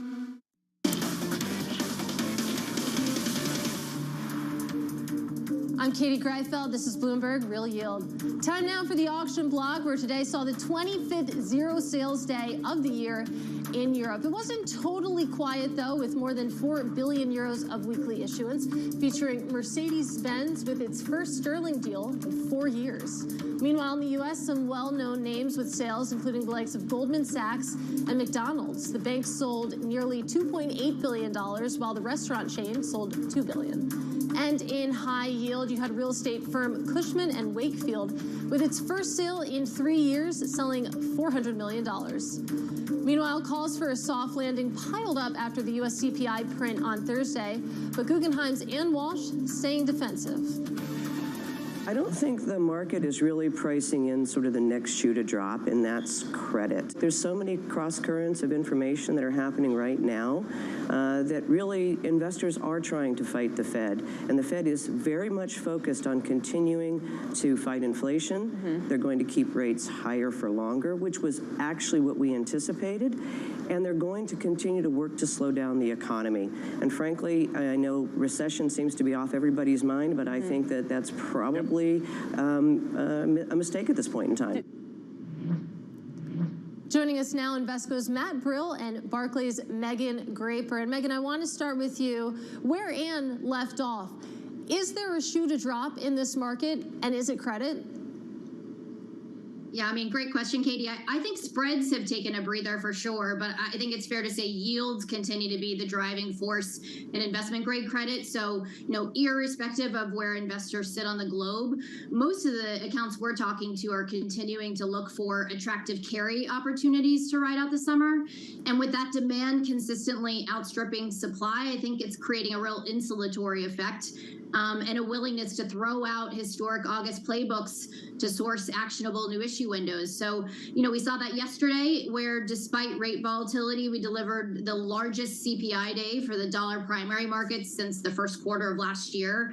That was really spearheaded by ONEOK's $5.25 billion offering, where Barclays helped the company garner, upwards of $35 billion in demand in a matter of 3 hours. So there's ample liquidity flooding into the system, and that's playing out in Europe as well, as mentioned in the intro. But a market that is normally shuttered by early August is continuing to remain open and actionable. Our team executed a $500 million sterling transaction for Caterpillar midweek, and we did a subordinated deal, so down the capital stack for SEB, the Nordic bank, just yesterday. So risk appetites are intact, and from where I sit, technicals are unquestionably winning out. Let's just meditate on that for a little bit longer, Megan, just quickly here. That fact that you have demand outstripping supply, how much wind is left in that tailwind? I think ample. I will continue to see inflows on a day-to-day basis, and I think that demand is gravitating to the long end of the curve. So to the comments in the first section of your show, this bid for duration is, I think, not anywhere close to being saturated as a function of the sensitivity of all-in yields from the issuer base. So you've seen long-dated supply down about 20% year over year. I don't see that dynamic changing, and so I think you're going to continue to see a grabby buy side showing up for that part of the curve as and when it presents itself. Well, Matt, let's go from the technicals to the fundamentals. There was a really interesting note out from Apollo's Torsten Slok earlier this week, basically writing that the pressure on corporate balance sheets is the direct result of the Fed keeping the cost of capital at high levels, and with rates staying high for a couple of years, the ongoing deterioration in credit fundamentals will continue to have a negative impact on employment growth and CapEx spending and ultimately GDP. How are you thinking about the Fed and the effect on credit fundamentals? Talk to us about the pernicious effects of higher rates and what that lag time looks like into the corporate credit market. Yeah, thanks for having me on, Katie. That's absolutely true what he's saying, but it's going to happen at a much slower pace than everybody's expecting. So, people like Ann and others out there have been saying recession is 2 quarters away. It's 2 quarters away. It's 2 quarters away. And it just keeps going on and going on and going on, and we're not getting there. And one of the big reasons is because everybody's been talking about it. So CFOs, CEOs are preparing for this recession, getting ready for the proverbial winter is coming, and it's just not hitting yet. So I like the fact that everybody's talking about it because nobody's getting caught off guard by it. You're seeing refinancings happening in the market. That's good for fundamentals. Companies are taking out their near-term debt, extending it. A lot of the deals that happened this week were a result of that. That means there's less debt. That's going to be a maturity wall coming up for them. So overall, the fundamentals are good, and they're going to deteriorate, but at a very slow pace. I look at the Fed, though, and right now, the rhetoric coming out of them, the way I'm interpreting it, is that holding is hiking. So they're saying that we're going to hold here, and that's the equivalent of a hike. They're done hiking, but holding is restrictive, so holding is hiking. That's eventually going to take its toll on the market, but again, it's a very, very slow pace, and the fact that everybody's ready for it, I think the fundamentals are going to hold in there just fine.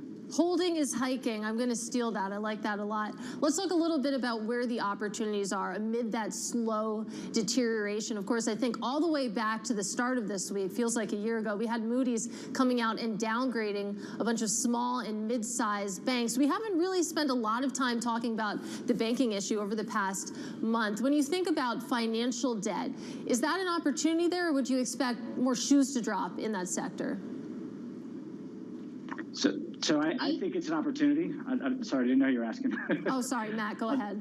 Okay, I'll jump in. So I think it's an opportunity. I'm sure Megan's actually getting a lot of reverse calls from people saying, can you do a reverse inquiry for XYZ, mid-sized regional banks that she was not going to be getting 3 months ago. We saw the Fifth Third Bank, it did extremely well. It was off the charts demand for that, and it tightened from there. I think that was a very good sign to get that done for the market. I look at what's happening in the issuance that came this week. Megan mentioned One Oak. You can buy One Oak, and I think it's a good credit. I'm not going to say where we bought it or not. But you can buy that, or you can buy a single A regional bank at the same spread. And that's where you are right now. So with the regional banks getting downgraded or on outlook for downgrade, that was not a surprise to anybody. That was in the cards. That's reflected in the pricing. I think everybody's waiting for the new issues to come in September, and I think that's going to shore up their balance sheets, and I think it's going to be a very positive technical as price realization shows that the spreads need to be tighter than where they are today. Well, Megan, come in there. What kind of calls are you getting when it pertains to financial debt at this point? Yeah, there has been outsized reverse inquiry coming in for the better part of the last month, frankly, with investors looking to deploy cash into the sector, having done credit work, having been through another round of earnings, and getting some transparency around the implications of rising rates on many of those portfolios. I think you only need to look at ratings trajectories to really understand the vast majority of IG credits remain in incredibly good shape. I mean, despite where we are in the cycle, you can look at fallen angel volumes have actually been a fraction of expectations at 13 billion compared to 66 billion of rising stars. So it's not surprising to me that we continue to see investors showing up to the plate. And I think it's hard to envision anything but buying, particularly heading into the long runway between now and September, but also because I think those borrowers that are actually in good shape in the bank space are willing to be patient here and let some spread compression materialize before they're willing to hit the primary markets.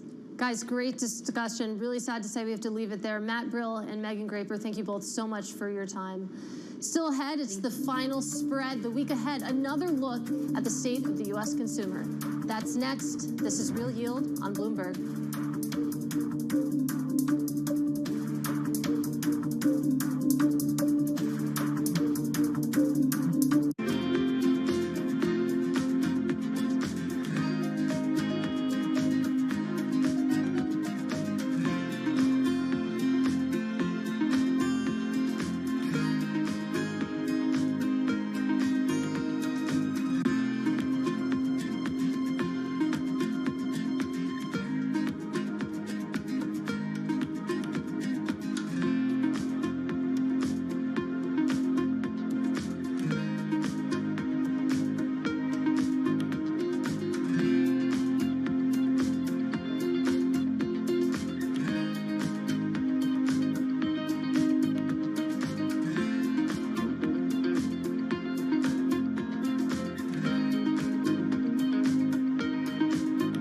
Is crucially important, and I think we've moved from this attitude from it's an indulgence, a waste of time, almost an illness that needs a cure.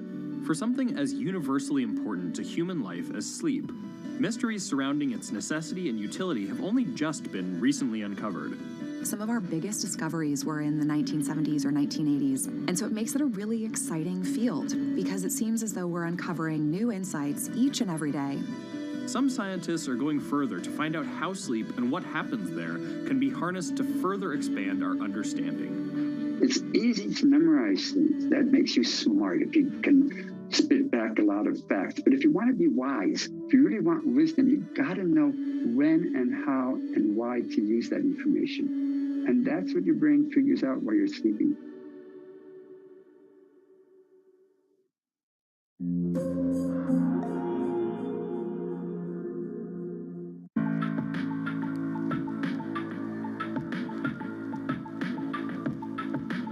This is Bloomberg.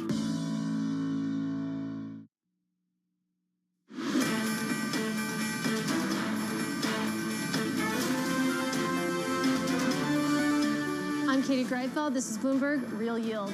Time now for the final spread. The week ahead, coming up, U.S. retail sales and Chicago Fed President Neil Kashkari's remarks coming on Tuesday. And then we get the latest FOMC minutes, U.S. housing starts, Eurozone GDP, and UK CPI all on Wednesday before another round of U.S. jobless claims on Thursday. And then finally, rounding out the week, we have CPI out of the Eurozone and Japan on Friday. But before we get there, coming up at 2 p.m. New York time, just 30 minutes to go, we have Bill Gross joining me and Romaine Bostick. We're going to talk about the Fed, bonds, and whatever else really comes to mind. So don't go anywhere. But from New York, that does it for us. Same time, same place next week. This was Bloomberg Real Yield, and this is Bloomberg.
Fixing things that go wrong and smoothing out bumps in the road is what customers expect from energy providers. And for Duke's renewable assets, that process is overseen from one room in an office building in Charlotte, North Carolina.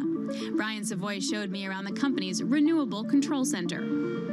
This is where our operators are monitoring and managing over 5,000 megawatts of renewables across the United States. How would this differ from like a conventional asset monitoring center?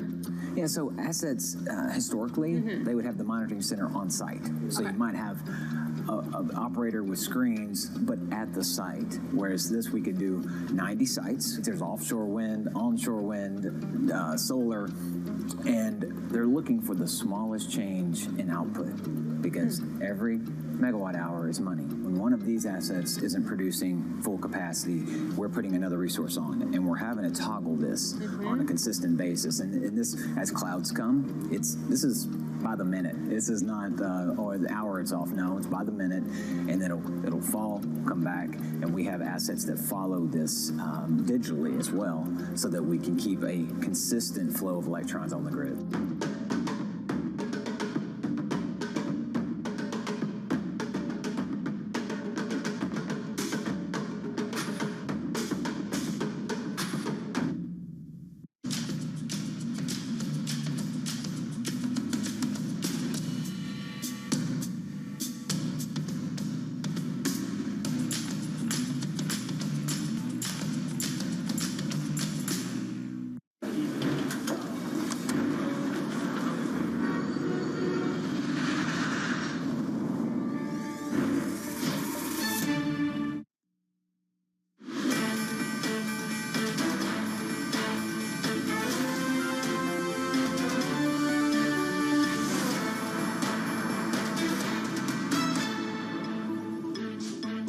I'm John Orlock, welcome to Bloomberg Markets. And I'm Matt Miller. Let's get a quick check on the markets at this hour. We do have the S&P 500 falling right now off about 0.1%. The level is 44.63. And over the last few weeks, over the last 2 weeks to be specific, we've seen a drop of about 2.5% on this benchmark index. Right now, you're looking at 10-year treasuries rising in yield about 5 basis points. 4.1522 is your level for the 10-year. The dollar rising as well to 12.3397, and oil adding 72 cents a barrel to 83.54 for 1 barrel of West Texas Intermediate. John, what are you watching? Well, certainly some of that bullish commentary from the IEA, which is obviously helping oil and also helping energy stocks. So you've seen some green in names like Occidental, which is up 2.5% today, Matt. But you do have that underlying weakness again in technology, heavyweights like NVIDIA, which is now under pressure for the 4th day in a row. Then we have some corporate stories that we do continue to track. UBS moving away from some government support as part of that Credit Suisse massive transaction, and that has certainly sat well with investors globally today, with UBS at this hour up about 5%. And this week, Matt, we talked about that big deal between ESPN and Penn, and ultimately the shift away from Barstool, which is a brand that the founder, Dave Portnoy, will be taking over again. But Mr. Portnoy, according to filings, selling majority of his Penn shares, and that is a one consideration for the stock's 6% slide so far today. All right, interesting move there at Penn, as well as UBS. Let's switch gears to what's going on in Hawaii. Rescue crews and aid are on the way to Lahaina, Hawaii, where fast-moving wildfires killed at least 55 people and some 1,000 people remain unaccounted for. Let's bring in Ann Bink, Associate Administrator for Response and Recovery with FEMA, who is leading efforts in Hawaii. So, Ann, first of all, what do we know about efforts to find these 1,000 people who are missing? Yeah, thank you so much for having me today. First and foremost, our hearts go out to the families that have lost loved ones to this tragic incident and this, wildfire that caused devastation throughout the Lahaina community. There's a lot of efforts underway. We are in the response phase of this disaster, which means search and rescue is ongoing, life safety efforts, ensuring that people have what they need in shelters, things like food, water, cots. We have a distribution center, a stockpile, if you will, in Oahu that has millions of liters of water, millions of ready-to-eat meals, and cots and blankets. All those things have been moved to Maui to ensure that we have what we need for survivors as they embark on the recovery. How has this much damage been done? I mean, I had previously never heard of wildfires in Hawaii. Is it all about, the increased heat over the last month? Has that made everything dry and sort of rife for damage? So there are wildfires in Hawaii. They typically have brush fires each year. This part of Maui is on, the drier side of the island, and over the past few decades, they have seen less rainfall than had been traditional. So some of those factors did come into play with the fire spread, as well as the impacts of the hurricane force winds from a system that was about 700 miles off the coast of Hawaii. So there were a lot of factors converging at once, as we understand it, which had wrought, and caused this devastation.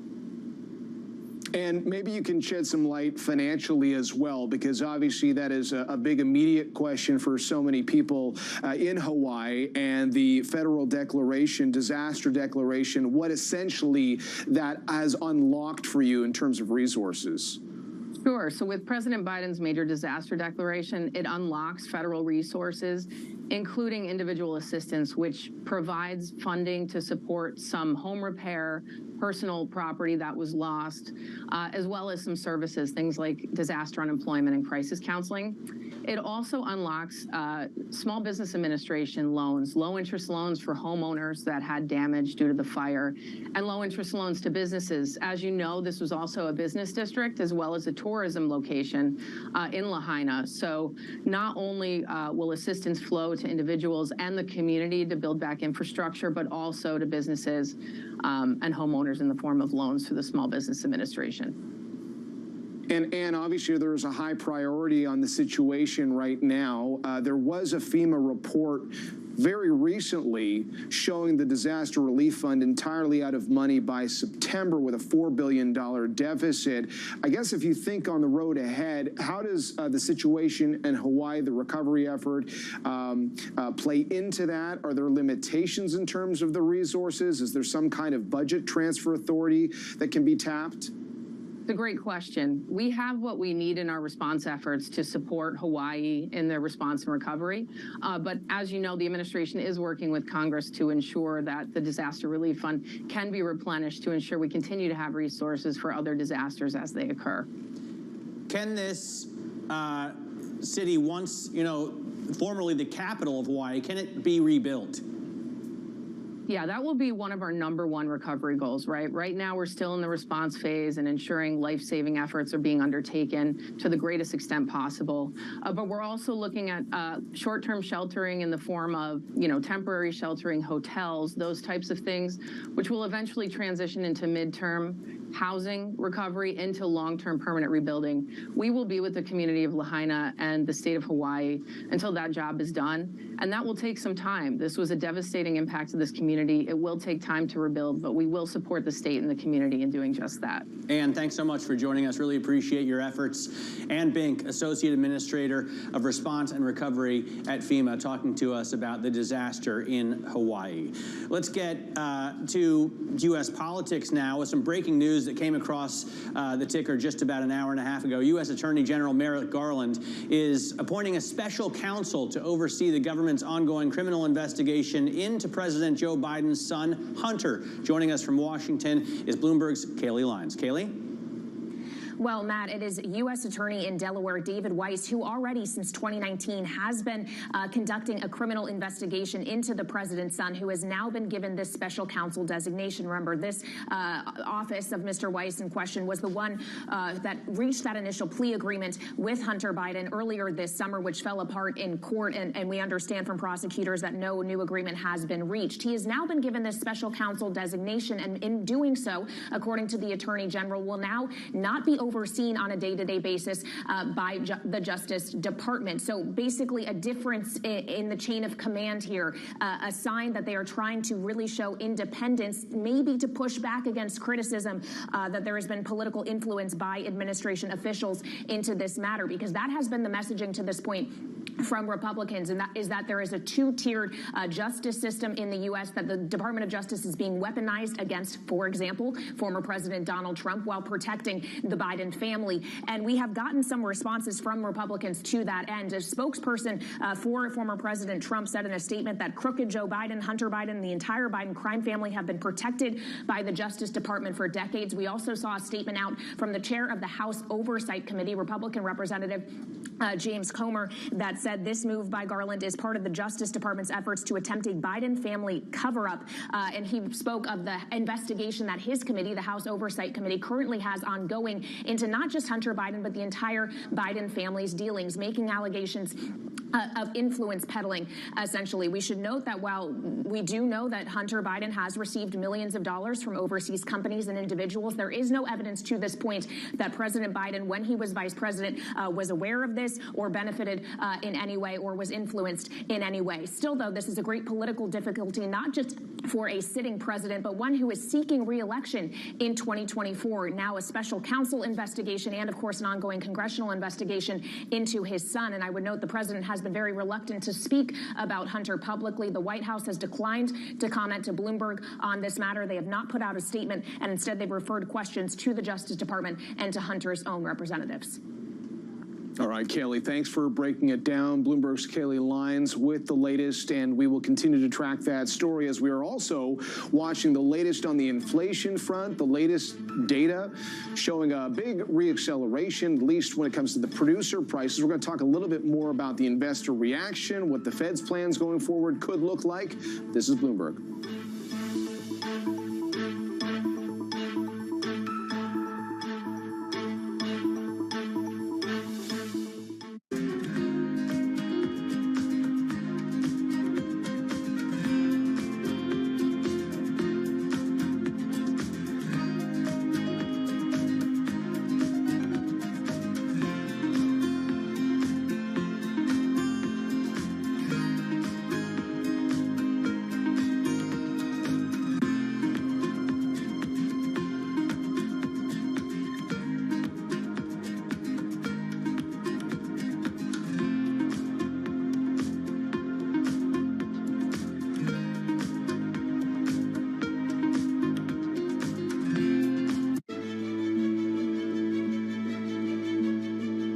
What do you like most about your job?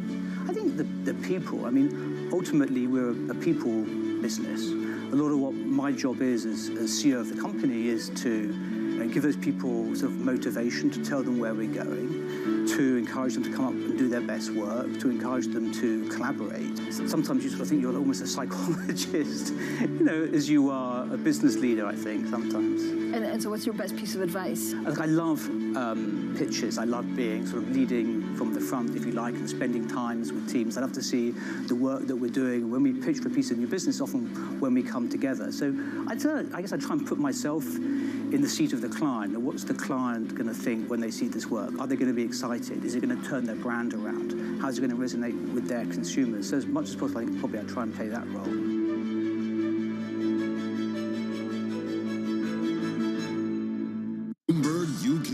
Your source for news and analysis covering the biggest challenges facing the UK government, economy, financial services, and markets. Tax cuts should not be the priority. It's about a credible plan for growth over the next 2-3 years. In this post-Brexit world, how do you see actually servicing your clients? It was disruptive, and it's going to have implications to how capital raising works. Now we're having the perfect storm in the UK. Watch Francine Lacqua Thursdays at 9:30 a.m. only on Bloomberg, your global business authority.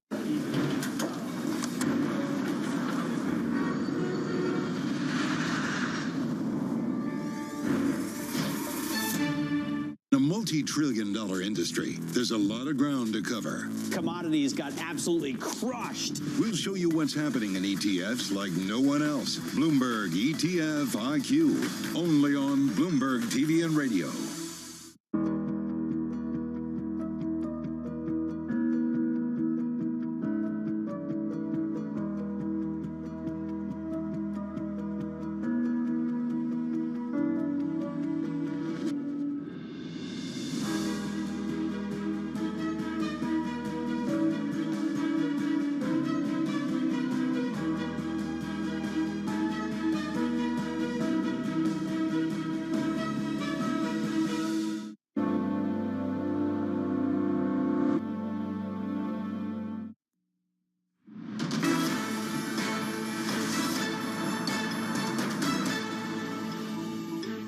where is that reacceleration going to come from? We have moderating growth. We have the unemployment, is low, but starting to edge up. Wage increases are starting to moderate. You can't get it through the credit channel because credit is tight and tightening. And globally, we've got, some real weakness coming out of China and Europe. So I'm wondering where this big reacceleration in inflation is going to come from outside of perhaps energy. This is Bloomberg Markets. I'm John Oakman with Matt Miller, and we were just hearing there from Kathy Jones reacting to the July PPI report, which came in stronger than expected. Reed Prickert has been covering this story for the Bloomberg team. She covers the economy and joins us from Washington with more. And as your story outlines, Reed, we had seen some improvements for producers, call it over the last year or a portion of the last year. And now we're starting to talk about some fresh headwinds. Absolutely. So, big picture, you've really seen producer prices move back towards the pre-pandemic trend. But what we saw in today's report is that you saw producer prices rose more than expected because of a boost from services. And the reason we care so much about that is that a lot of these services flow into the Fed's preferred inflation gauge, which we get at the end of the month. It's the PCE inflation gauge. And so when you look at where some of this strength came from, 40% of the increase in services prices came from portfolio management fees. And that's something that feeds both into the core PCE at the end of the month, as well as that super core measure that folks looked at so closely. So, compared to what we saw yesterday in terms of this, sustained progress towards the 2% goal, at the end of the month, we could get a little bit of a jump scare from as these prices feed into those figures. What are we looking at in terms of expectations for factory gate prices going forward? What could drive them higher? So rising oil prices is certainly a concern. One thing that we saw in this report as well was we saw a pop in food prices, most notably from meat. As that moves towards consumers, that's really concerning. We already saw grocery prices are on the rise. And so if there's more food inflation in the pipeline as well, that's something that could really hit consumers in the way that rising gasoline prices do as well. I thought you said a pop in food prices from me. Meaning like you are going to go to the store and buy a ton of food, but you said meat. Okay, that's a little bit easier to understand. Yeah, meat prices, certainly with a lot of hog farms shutting down, that could drive bacon prices higher. Reed Prickert, thanks very much for joining us on this inflation topic we've been covering so closely. Let's carry on the conversation with Bill Adams. He's chief economist at Comerica, and after that commentary, Bill, what are your expectations in terms of driving inflation higher? We've heard we could see more food inflation. Certainly airline ticket prices could go higher from here. Medical costs could rise. And then home prices continue to rise. And I know even though economists say in the short term that doesn't have an effect on rent, certainly in the longer term it does. On top of that, if you're thinking of upside risk to inflation, you can look at what's happened in wages and the monthly jobs report since the spring, where we've seen average hourly earnings really stable at a 4.3, 4.4% year-over-year rate of increase. And that's a solid notch higher than we saw prior to the pandemic. In the last couple of years there in 2018, 2019, when the job market was near full employment and inflation was well behaved, we saw average hourly earnings averaging around 3% in year-over-year terms. So there is a possibility that we could see wage pressures feeding into higher inflation of service prices into 2024. I don't think that's my base case, but that's one of the big upside risks right now. Against that backdrop, Bill, let's talk about your own expectations on rate policy, because if I'm not mistaken, you would not be surprised if there was another rate hike this year. But moving into next year, the idea of rate cuts is something you're thinking strongly about. So at the next Fed decision in September, I think it's very likely that they're going to pause again. They paused in June, they hiked in July, and I feel like the path of least resistance now is to take a pass at this next decision, wait for more data to come in, and then consider more seriously another hike at the November decision. With that, I think we have been seeing high increases of house price indices since the spring. And again, wage inflation is still an issue. I see it a little more likely than not that the Fed errs on the sides of more restraint rather than erring by not tightening rates enough. And that, to me, says another rate hike is a little more likely than not in November. Even with that said, we are seeing a lot of relief on inflation pressures. We have a huge wave of multifamily units under construction that's going to come to market over the next 18 months. And so renting households are going to see a lot of relief and a lot of incentives to take on new leases over the next couple of quarters. And I think that's going to be a big downward pressure on core inflation. So even though we still see some upside risks to inflation, there is downside risk as well. I think the Fed is more likely than not going to be switching to rate cuts by the first half of next year, and I have one penciled into my forecast in March. Kind of like a gradual reduction, essentially? I have 25 basis points per quarter in my 2024 forecast, so that is a pretty slow pace of rate cuts, and it's a little bit slower than is priced into financial markets the last I looked. And I think that is the Fed concerned that the economy operating with a relatively small margin of spare capacity and with signs of wage growth still very robust in the U.S., that we could see inflation pressures revive because of that. So I think that is why they're going to be relatively hesitant to take the foot off of the brake, even though I think we are seeing a lot of relief on inflation. Annualized CPI is under 2% in the last 3 monthly releases, and that's really good news, and core inflation looks like it's going to be slowing through year end as well. So I think the Fed's slow pace of rate reductions in 2024 is really, they don't want to make the same mistake again, and the mistake up until now has been they weren't aggressive enough on controlling inflation. So Bill, why cut it all? You know, if we're still seeing growth, we're at 3.5% unemployment. What will push them to cut? A jump to 4.5%, growth contracting? What are you expecting? CPI inflation was under 1% for 2 months in a row. Like, this is really, really low inflation in business input prices. And, you know, it's different if you're looking at different parts of the price basket, but we're seeing disinflationary pressures in a lot of parts of the economy. The housing market operating at a much lower clip than we saw in 2021, 2022. And so that seems like it should translate to lower inflation over time. So it is kind of an obvious call to think that inflation should move back towards the Fed's target. But the Fed has been making that call for a couple of years now, and they've been getting it wrong. So they're, you know, all of the tools at the economic forecasters' disposal say it makes sense to expect cooler inflation. But those tools have not performed as well lately, and that's why I think the Fed is being cautious. Helpful insight, Bill. Thanks for your time on this Friday. We really appreciate it. Bill Adams from the Comerica Economics team joining us.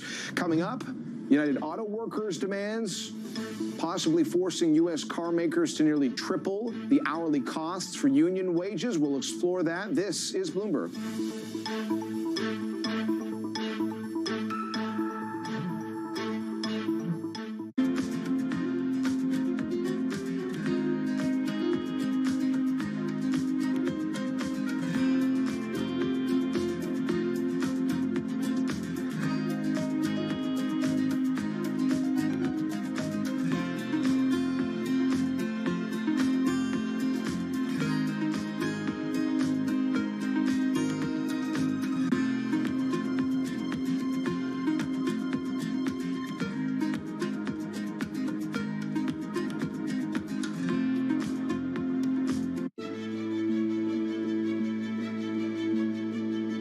So Fabien, talk to me a little bit about the ocean. It covers 70% of the planet. It gives us food. It gives us jobs. It gives us, of course, oxygen. We're taking too many fish out. We're polluting it. We're making it warmer. And only 3% of it is protected. What frustrates you the most about this? The basic frustration is our ignorance.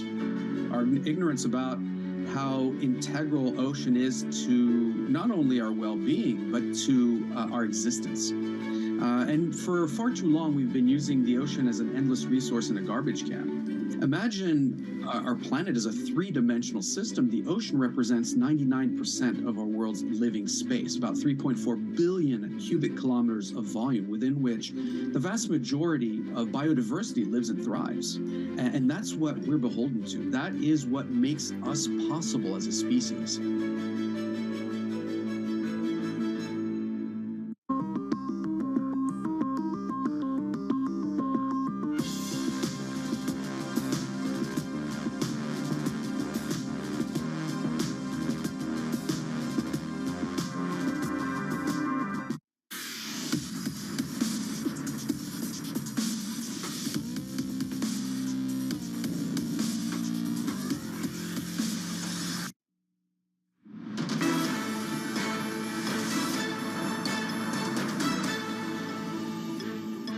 This is Bloomberg Markets. I'm John Ehrlichman with Matt Miller. Time now for our stock of the hour. We've been watching the automaker shares of GM have been lower actually for the last 4 sessions as the United Auto Workers Union calling for wage increases and other changes that could add more than $80 billion in expenses for each company. The union wants a 46% wage increase, restoration of traditional pensions, cost of living increases, a shorter work week, and better retiree benefits, Matt. So obviously a lot on the agenda right now, and the market's paying close attention. Yeah, absolutely, especially considering the fact that GM and Ford, with their union wages, pay workers already so much more than their competitors out of Asia who produce cars in the U.S. do, and a lot more than Tesla does. Let's discuss all this with Bloomberg Detroit Bureau Chief David Welch.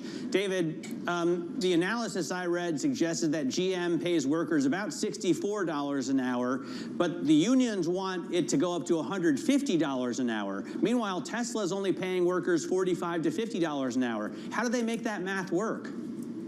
So unpack the cost here. That includes a bunch of retiree benefits that the union wants back, like defined benefit pension plans, so guaranteed pension, in other words, and retiree health care. And those are very big ticket items, but probably the ones they won't get. First of all, there's a huge fund that pays for union retiree health care, and it does it very well. And then on the pension side, that's something the companies will never give in on. So if you take those away, this will be a more expensive agreement, and the companies know that after years of holding pay raises, holding the line on pay raises, and not giving cost of living allowance while we had pretty tough inflation over the past few years, union workers are kind of angry. We've seen record profits from the auto companies, CEO salaries going up. They want to get paid.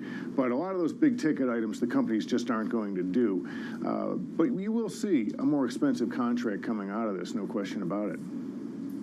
We only have 30 seconds, David, but this is coming at a very complicated time. These automakers going through a big transition, an EV transition. That's right. Look, it's costing billions for all of these companies to convert over to electric drive. Ford saying they're losing $4.5 billion over the next couple of years on their electric vehicle program. GM hasn't given us numbers, but it won't be profitable until 2025. So you've got these big areas where they're spending money and losing money in the early days, and then the union wants bigger pay. So it's a very tense time for both sides going forward. Great reporting. David Welch, Detroit Bureau Chief, and his team writing a lot about that. I recommend checking it out on the Bloomberg Terminal or on Bloomberg.com. For John Ehrlichman, I'm Matt Miller. This is Bloomberg.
investing in a lot of different capabilities and features that makes the in-store shopping experience that much easier, that much more compelling, whether it's price check, browsing inventory in this store, so that we can really make that experience as convenient and as simple as possible. Convenient, simple, that's sort of what people have needed in the age of COVID. Is that here to stay, or do we go back when finally we all hope that the pandemic will be behind us in some way? Do our changing shopping habits go back again? What's really interesting about retail in my 20-plus experience is that convenience never reverts itself. Now, the form of convenience has shifted, whereas, say, in 2000 to 2010, a lot of convenience was driven by more stores nearby. Now it's stores in addition to digital. There's nothing closer than the phone in your hand.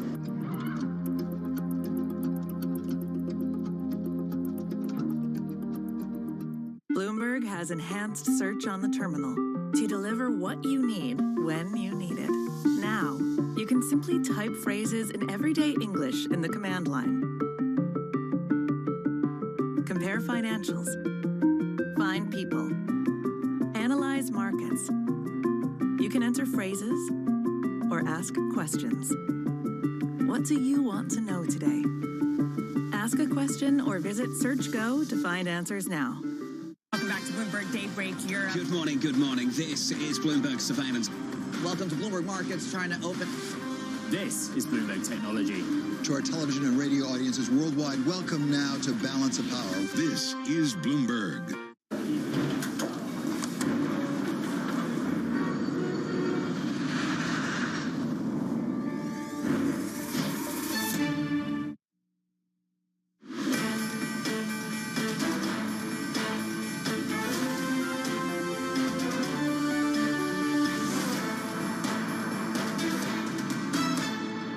Second down week for U.S. equities, a third up week for long-term Treasury yields. Live from Studio 2 at Bloomberg headquarters in New York, I'm Romaine Bostick. And I'm Katie Greifeld, kicking you off to the closing bell here in the U.S. With about 2 hours to go, you're looking at a down market. The S&P 500 off by 0.2%. Big tech really taking the brunt of the selling. The NASDAQ 100 off by about 0.7%. That Treasury sell-off continuing. You take a look at the long end, at the 10-year Treasury yield, currently up about 6 basis points. Romaine, you add it all together, you have a VIX that's lower, currently looking at a 15.5 handle. We're going to spend some time today, of course, talking about inflation on the back of yesterday's CPI report and today's PPI report. That PPI trend was quite interesting here. We talk about one of the biggest drops that we've seen in quite some time, but still coming in faster pace than some folks had expected. PPI rising at that faster pace than expected, largely because of the persistent strength in the services sector. That includes the cost of portfolio management, outpatient medical care, and passenger transport.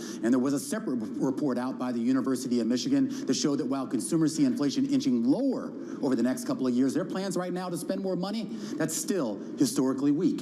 And who can blame them? Have you seen the price of grocery bills, car prices, and of course, well, certain parts of the country like California, if you're trying to buy a house, only about 16% of folks out there can actually afford one. Let that sink in next time you start to talk about wage gains. And then there's that resurgence in energy prices. A barrel of West Texas crude has risen from less than $70 a barrel at the start of July to $83 this Friday on what will lock in a 7th straight week of gains. And gasoline futures and gasoline prices at the pump, Katie, have also risen. And that brings us back to the Fed and the bond market. And you look at the bond market, looking at a 3rd straight week of higher yields, particularly at the long end. That's where this sell-off has materialized. If you look at 10-year and you look at 30-year yields, sort of closing in on their highs of November, haven't quite reached that ceiling from last year, but it could be coming. But amid all of this, of course, it's coming as the yield curve continues to steepen. As we see that sell-off at the long end continue to gain steam, it's outpacing actually what you're seeing at the front end. So a different dynamic, if you will. Let's take a look at those yields curve, because even though it has paused a little bit, we can see that's come back a little bit. You take a look here and the trend is clear. If you look over the past month, it's really been dramatic, of course. If you look at, for example, example, the 5s, 30s, we're right about at positive. We got there earlier this week, and then we came back. You take a look at the 2s, 10s, and the 2s, 30s, a little bit more daylight there, Romaine, but we're starting to get there. Whether we actually return to positive,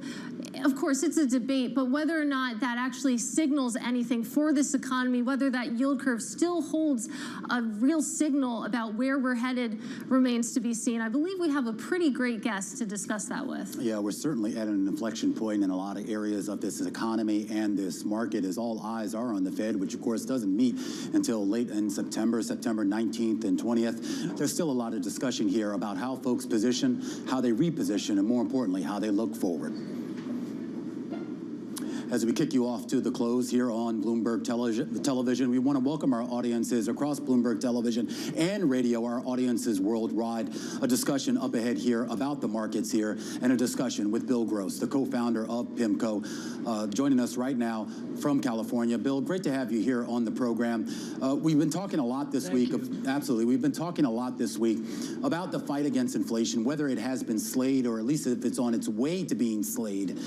You can make a case, economically speaking, that we're on course for that. But is there an investment case to be made right now around that? Well, I think there is a case for 3% inflation going forward, plus or minus. And I think if we got to that point, then the Fed would begin to consider stopping and maybe even lowering rates over the next year or so. But I do think that the 10-year at 4.15 now, it is probably overvalued and has been overvalued for a long time in terms of a lower yield and too high a price. If Fed funds actually came down to 2.5% or 3%, the 10-year term premium, that is the spread between 10 years and Fed funds, typically has been about 135 basis points over a long period of time. So, if you add 135 basis points to 2.5% or even 3% on Fed funds, you get to a point where we are now.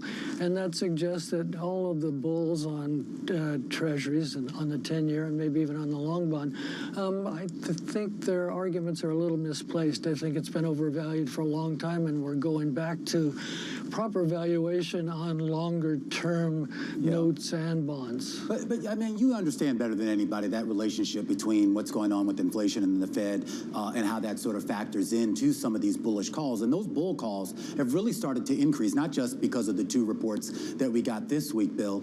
If they do have it wrong here, kind of give us a sense here of why specifically.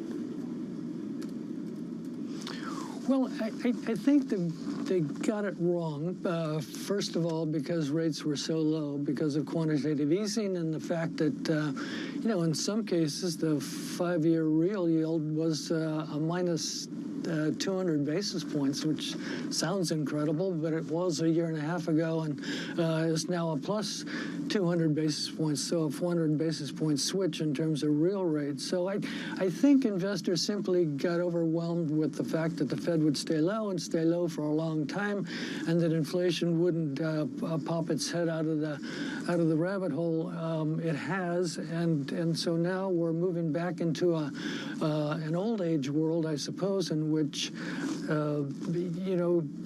interest rates really are a sign of a healthy economy. And the way we have it now, the negative yield curve, and we've had that for 12 to 18 months, I suppose.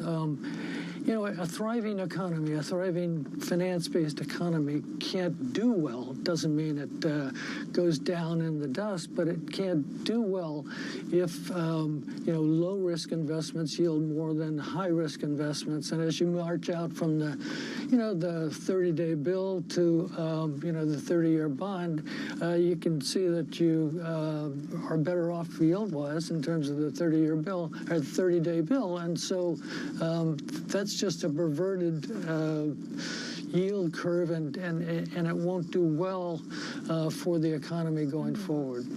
Well, you make the point that higher rates are a sign of a healthy economy. And I want to talk a little bit more about real yields because I was just going through the screens. If you look at 30-year real yields, they're knocking on the door of 2%. We haven't been there for well over a decade. What message do you take away from that, this fantastic run-up that we've seen specifically in real yields? Well, it's a message that that the economy and inflation in particular should be slowing down and has to slow down if inflation is to be contained. Is a 2% real yield for, I don't think it's that high for 30s, but for 5s and close to that for 10s, is that too high? Yeah, it probably is on a longer term basis, but you know, it's been deemed necessary, I guess, to keep inflation at this point at 3 to 3.5%. And will probably be necessary going forward. Real yields, as Paul Volcker showed us, you know, are the solution to slower economic growth, to lower inflation. And I think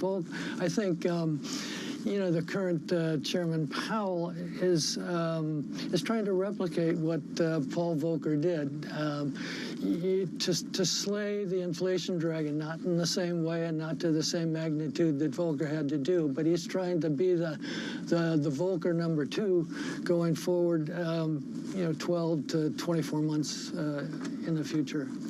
Bill, I promise you, I'm looking at the 30-year real yield right now at 1.95%. I'll be you the chart later, but it is really high. It's been shocking. I want to go back to nominal yields, though, and talk about fair value, because I follow your Twitter pretty closely. And, of course, you tweeted last week that you're overall bearish on 10-year yields. We've talked about how you look at the 10-year right now. It's at about, let's see, 4.16%. Where is fair value? At what level would you get comfortable stepping into duration here? Well, I think at higher levels, around 4.5 is a good technical stopping point. You know, what we've seen this week, Katie, in terms of supply, we've seen 100 billion in supply. You mentioned that 3, 10, and 30-year bonds. The first 2 auctions went well. The 30-year did not. But we can expect, I think, going forward, based upon the fiscal situation and a $1.5 trillion deficit, to see a supply in terms of longer dated treasuries of maybe $1 trillion more than we saw in the previous 12 months. So it's supply in addition to the fact, in my view, that the 10-year, you know, began the year at a much too low a level. I would point out, too, that other markets, the Bund market in Germany and the gilt market in the UK, they're all at basically cyclical highs and show signs at the moment of breaking into higher territory. So this is a global phenomena. We know something about Japan. We don't know exactly what their intentions are, but it seems all major central banks are moving in the same direction, and all major bond markets are moving that way too. So I think the 10-year Treasury at 4.5% might be some value, but you know, certainly not at this level. But Bill, when we look at sort of, I guess, what real rates are telling us, and you put that, I guess, against the backdrop of the increase in Treasury supply, what most people expect to increase further, and of course, the potential for additional fiscal money coming through the pipeline, does that distort the message that we're getting? I think to some extent. I mean, like I suggested, the real yields, sorry, Katie, on the 30-year, I guess you're more right than I am in terms of being close to 2%. So they're all close to 2%.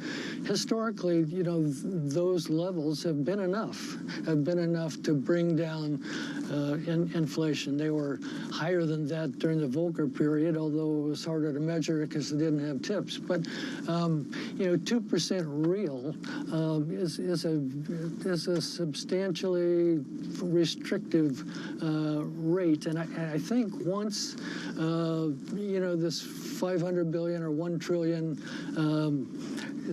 push by consumers resulting from the $3 or $4 trillion fiscal program of 12 to 18 months ago. I think once that's used up, that we're going to start to see the effect of a 2% real rate on consumers and consumption going forward, therefore lower real GDP, and therefore inflation, in my view, around 3%. All right, Bill, we want to get your thoughts on quite a few other topics here. We do need to take a quick break. We're in conversation right now with Bill Gross, the co-founder of PIMCO. He is sticking with us here on Bloomberg Television as we say goodbye to our radio audience. We'll be back in a moment with more of Bill Gross. This is Bloomberg.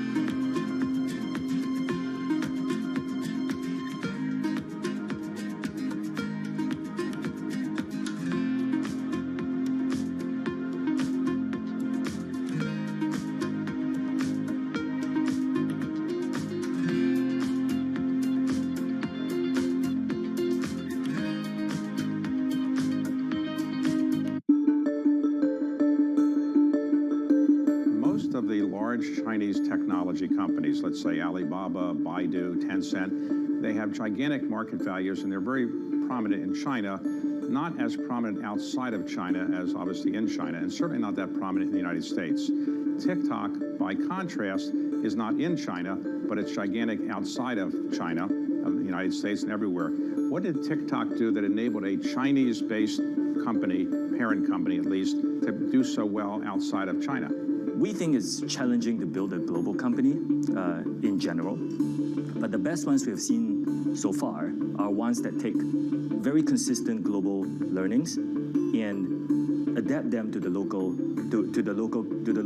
countries that they are operating in. So you need to be global and local at the same time.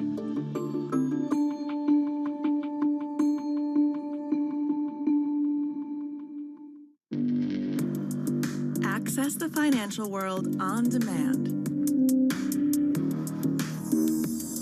Hear from leading economists, policymakers, and industry experts via live and on-demand webinars, only from Bloomberg. Start exploring to see what's moving the markets.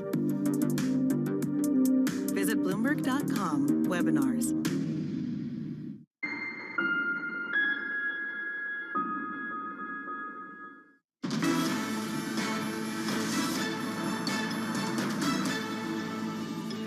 This is Bloomberg Markets, The Close, and I'm thrilled to say we're back now with PIMCO co-founder Bill Gross. And so far, we've talked about fixed income, mainly real yields. So let's broaden this discussion a little bit. Bill, I know that you've gotten out of a lot of your regional bank holdings. You tweeted last month you made, quote, mucho bucks. You tweeted something earlier that I thought was really interesting. You were connecting it to what we're seeing in the Treasury market, saying that you find it odd that the high 30-year Treasury yields that took down SVB and most other regionals due to the excess duration are just as high or higher now. Did the past few months allow regionals to reduce duration? What do you mean by that? Were you basically making the point that we could see more trouble ahead for some of these smaller banks? Well, it's hard to know, Katie.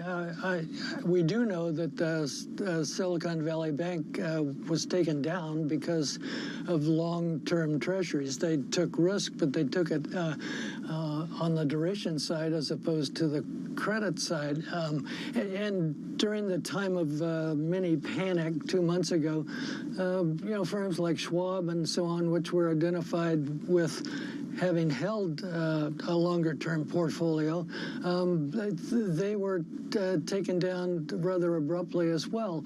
I find it odd now that 30-year treasuries are at a higher yield than they were when this mini panic occurred, that the the duration effect isn't having an effect on the regional banks. It doesn't mean that, during this period of time that many of them have taken measures to reduce duration. I don't know that. The statistics are not current enough, but it's certainly odd that they've come back up 10, 20, 30%, and the long bond and the long treasury yield is higher than what it was before, and so their assets, to the extent that they own longer duration assets, treasuries perhaps, have gone down in price, and their book value has probably been affected, but I'm not sure in terms of the totality whether or not the regionals have reduced duration. But if they haven't, then there could be problems. Bill, is it odd enough that you would bet against some of these regional bank stocks or simply not touch them? Well, I haven't bet against them. I just eliminated them from my portfolio. I wrote an investment outlook about 2 months ago that said I always wanted to own a bank because it's a license to make money at book value if it's created, in a new fashion. There was a chance 2 months ago where you could buy a decent bank at 50% of book value, and so it was on sale by half during that time. So I think at this point, not having been an expert on banks themselves, but being experienced, I guess, over 30 or 40 years in terms of financial panics, and this was a mini panic, that it just seemed like an overreach in terms of a downside, and that there was value, not at 1 times book value, but at a 0.5% book value, and so I bought a lot of them. But now, as I mentioned, with long bond yields moving higher as opposed to lower, and with most of the regionals going up 30 or 40%, it's just time to look elsewhere, and that's what I'm doing. Well, let's talk about that. I mean, where are you looking? I mean, what's your appetite right now?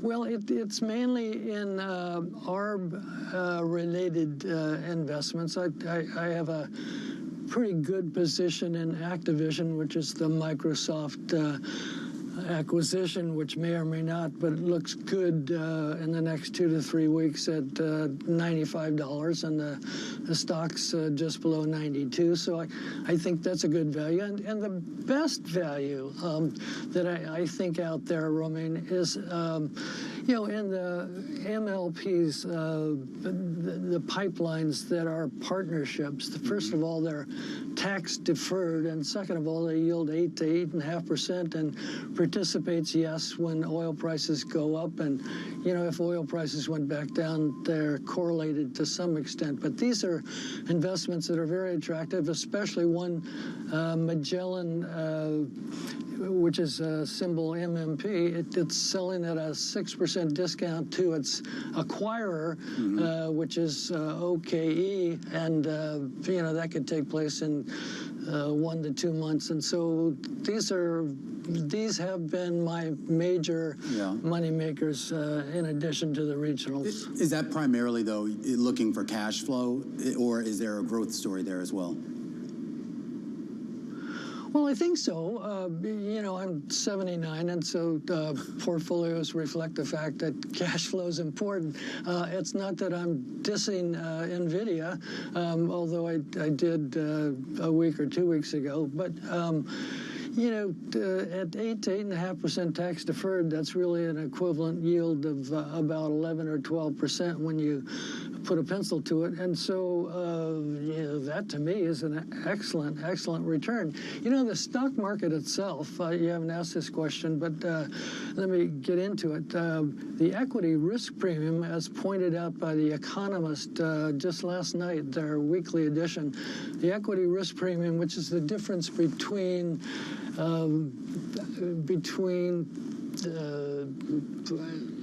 the equity, it's the PE ratio upside down. So if the PE is 20, it's a 5% premium relative to the 10-year.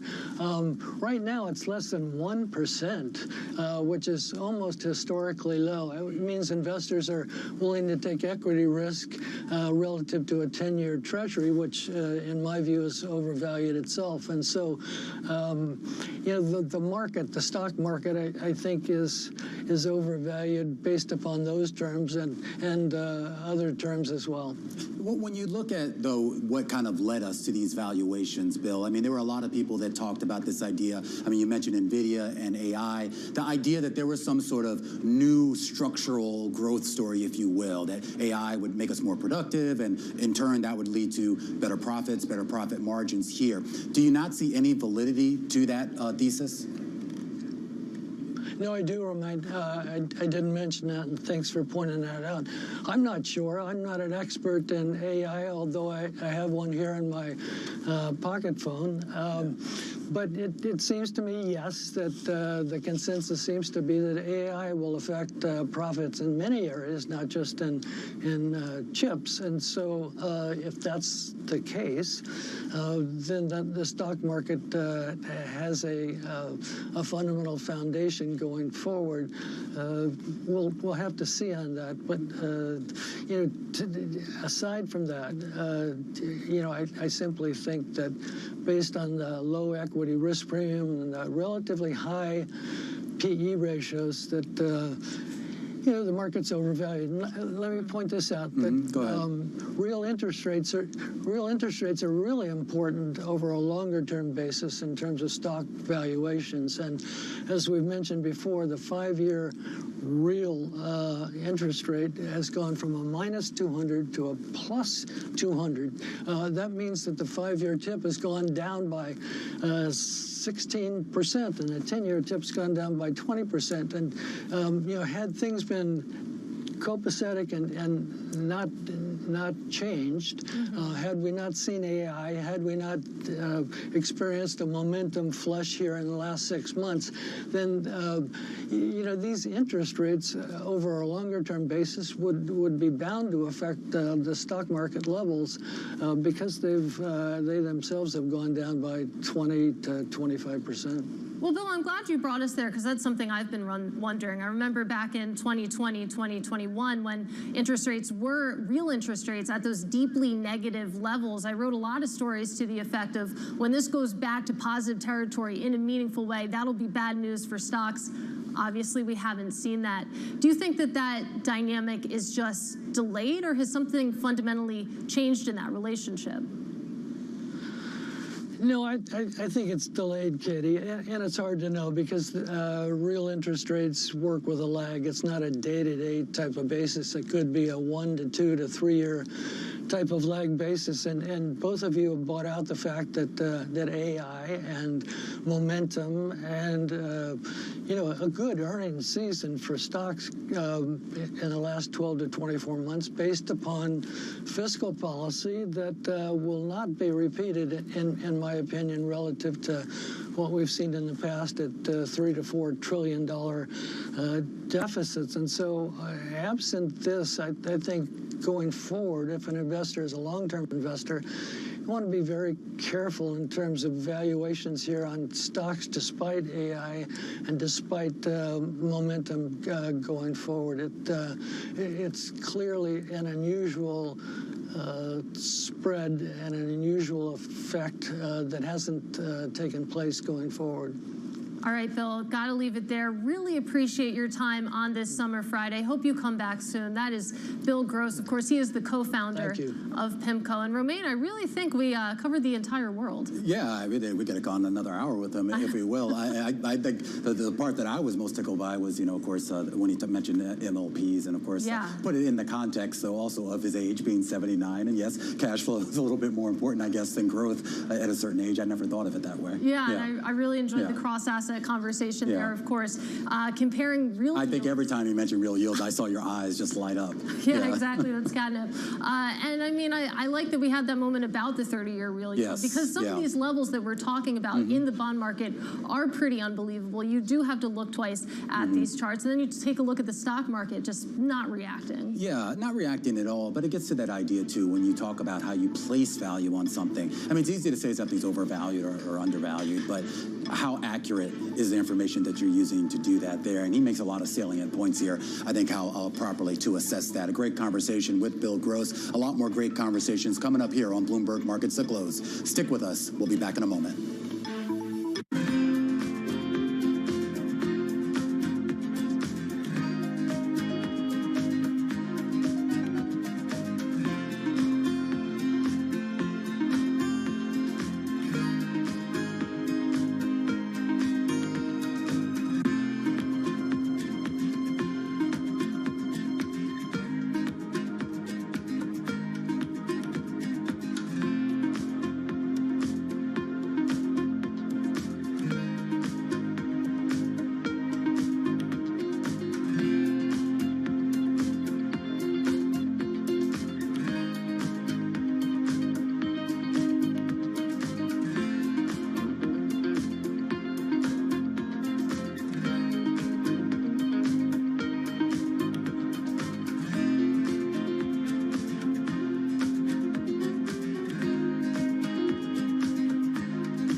Maybe I should go do something else. I can't do anything better than I'm already doing. I already turned this company around. I've made a lot of money for the investors, the shareholders, and yourself.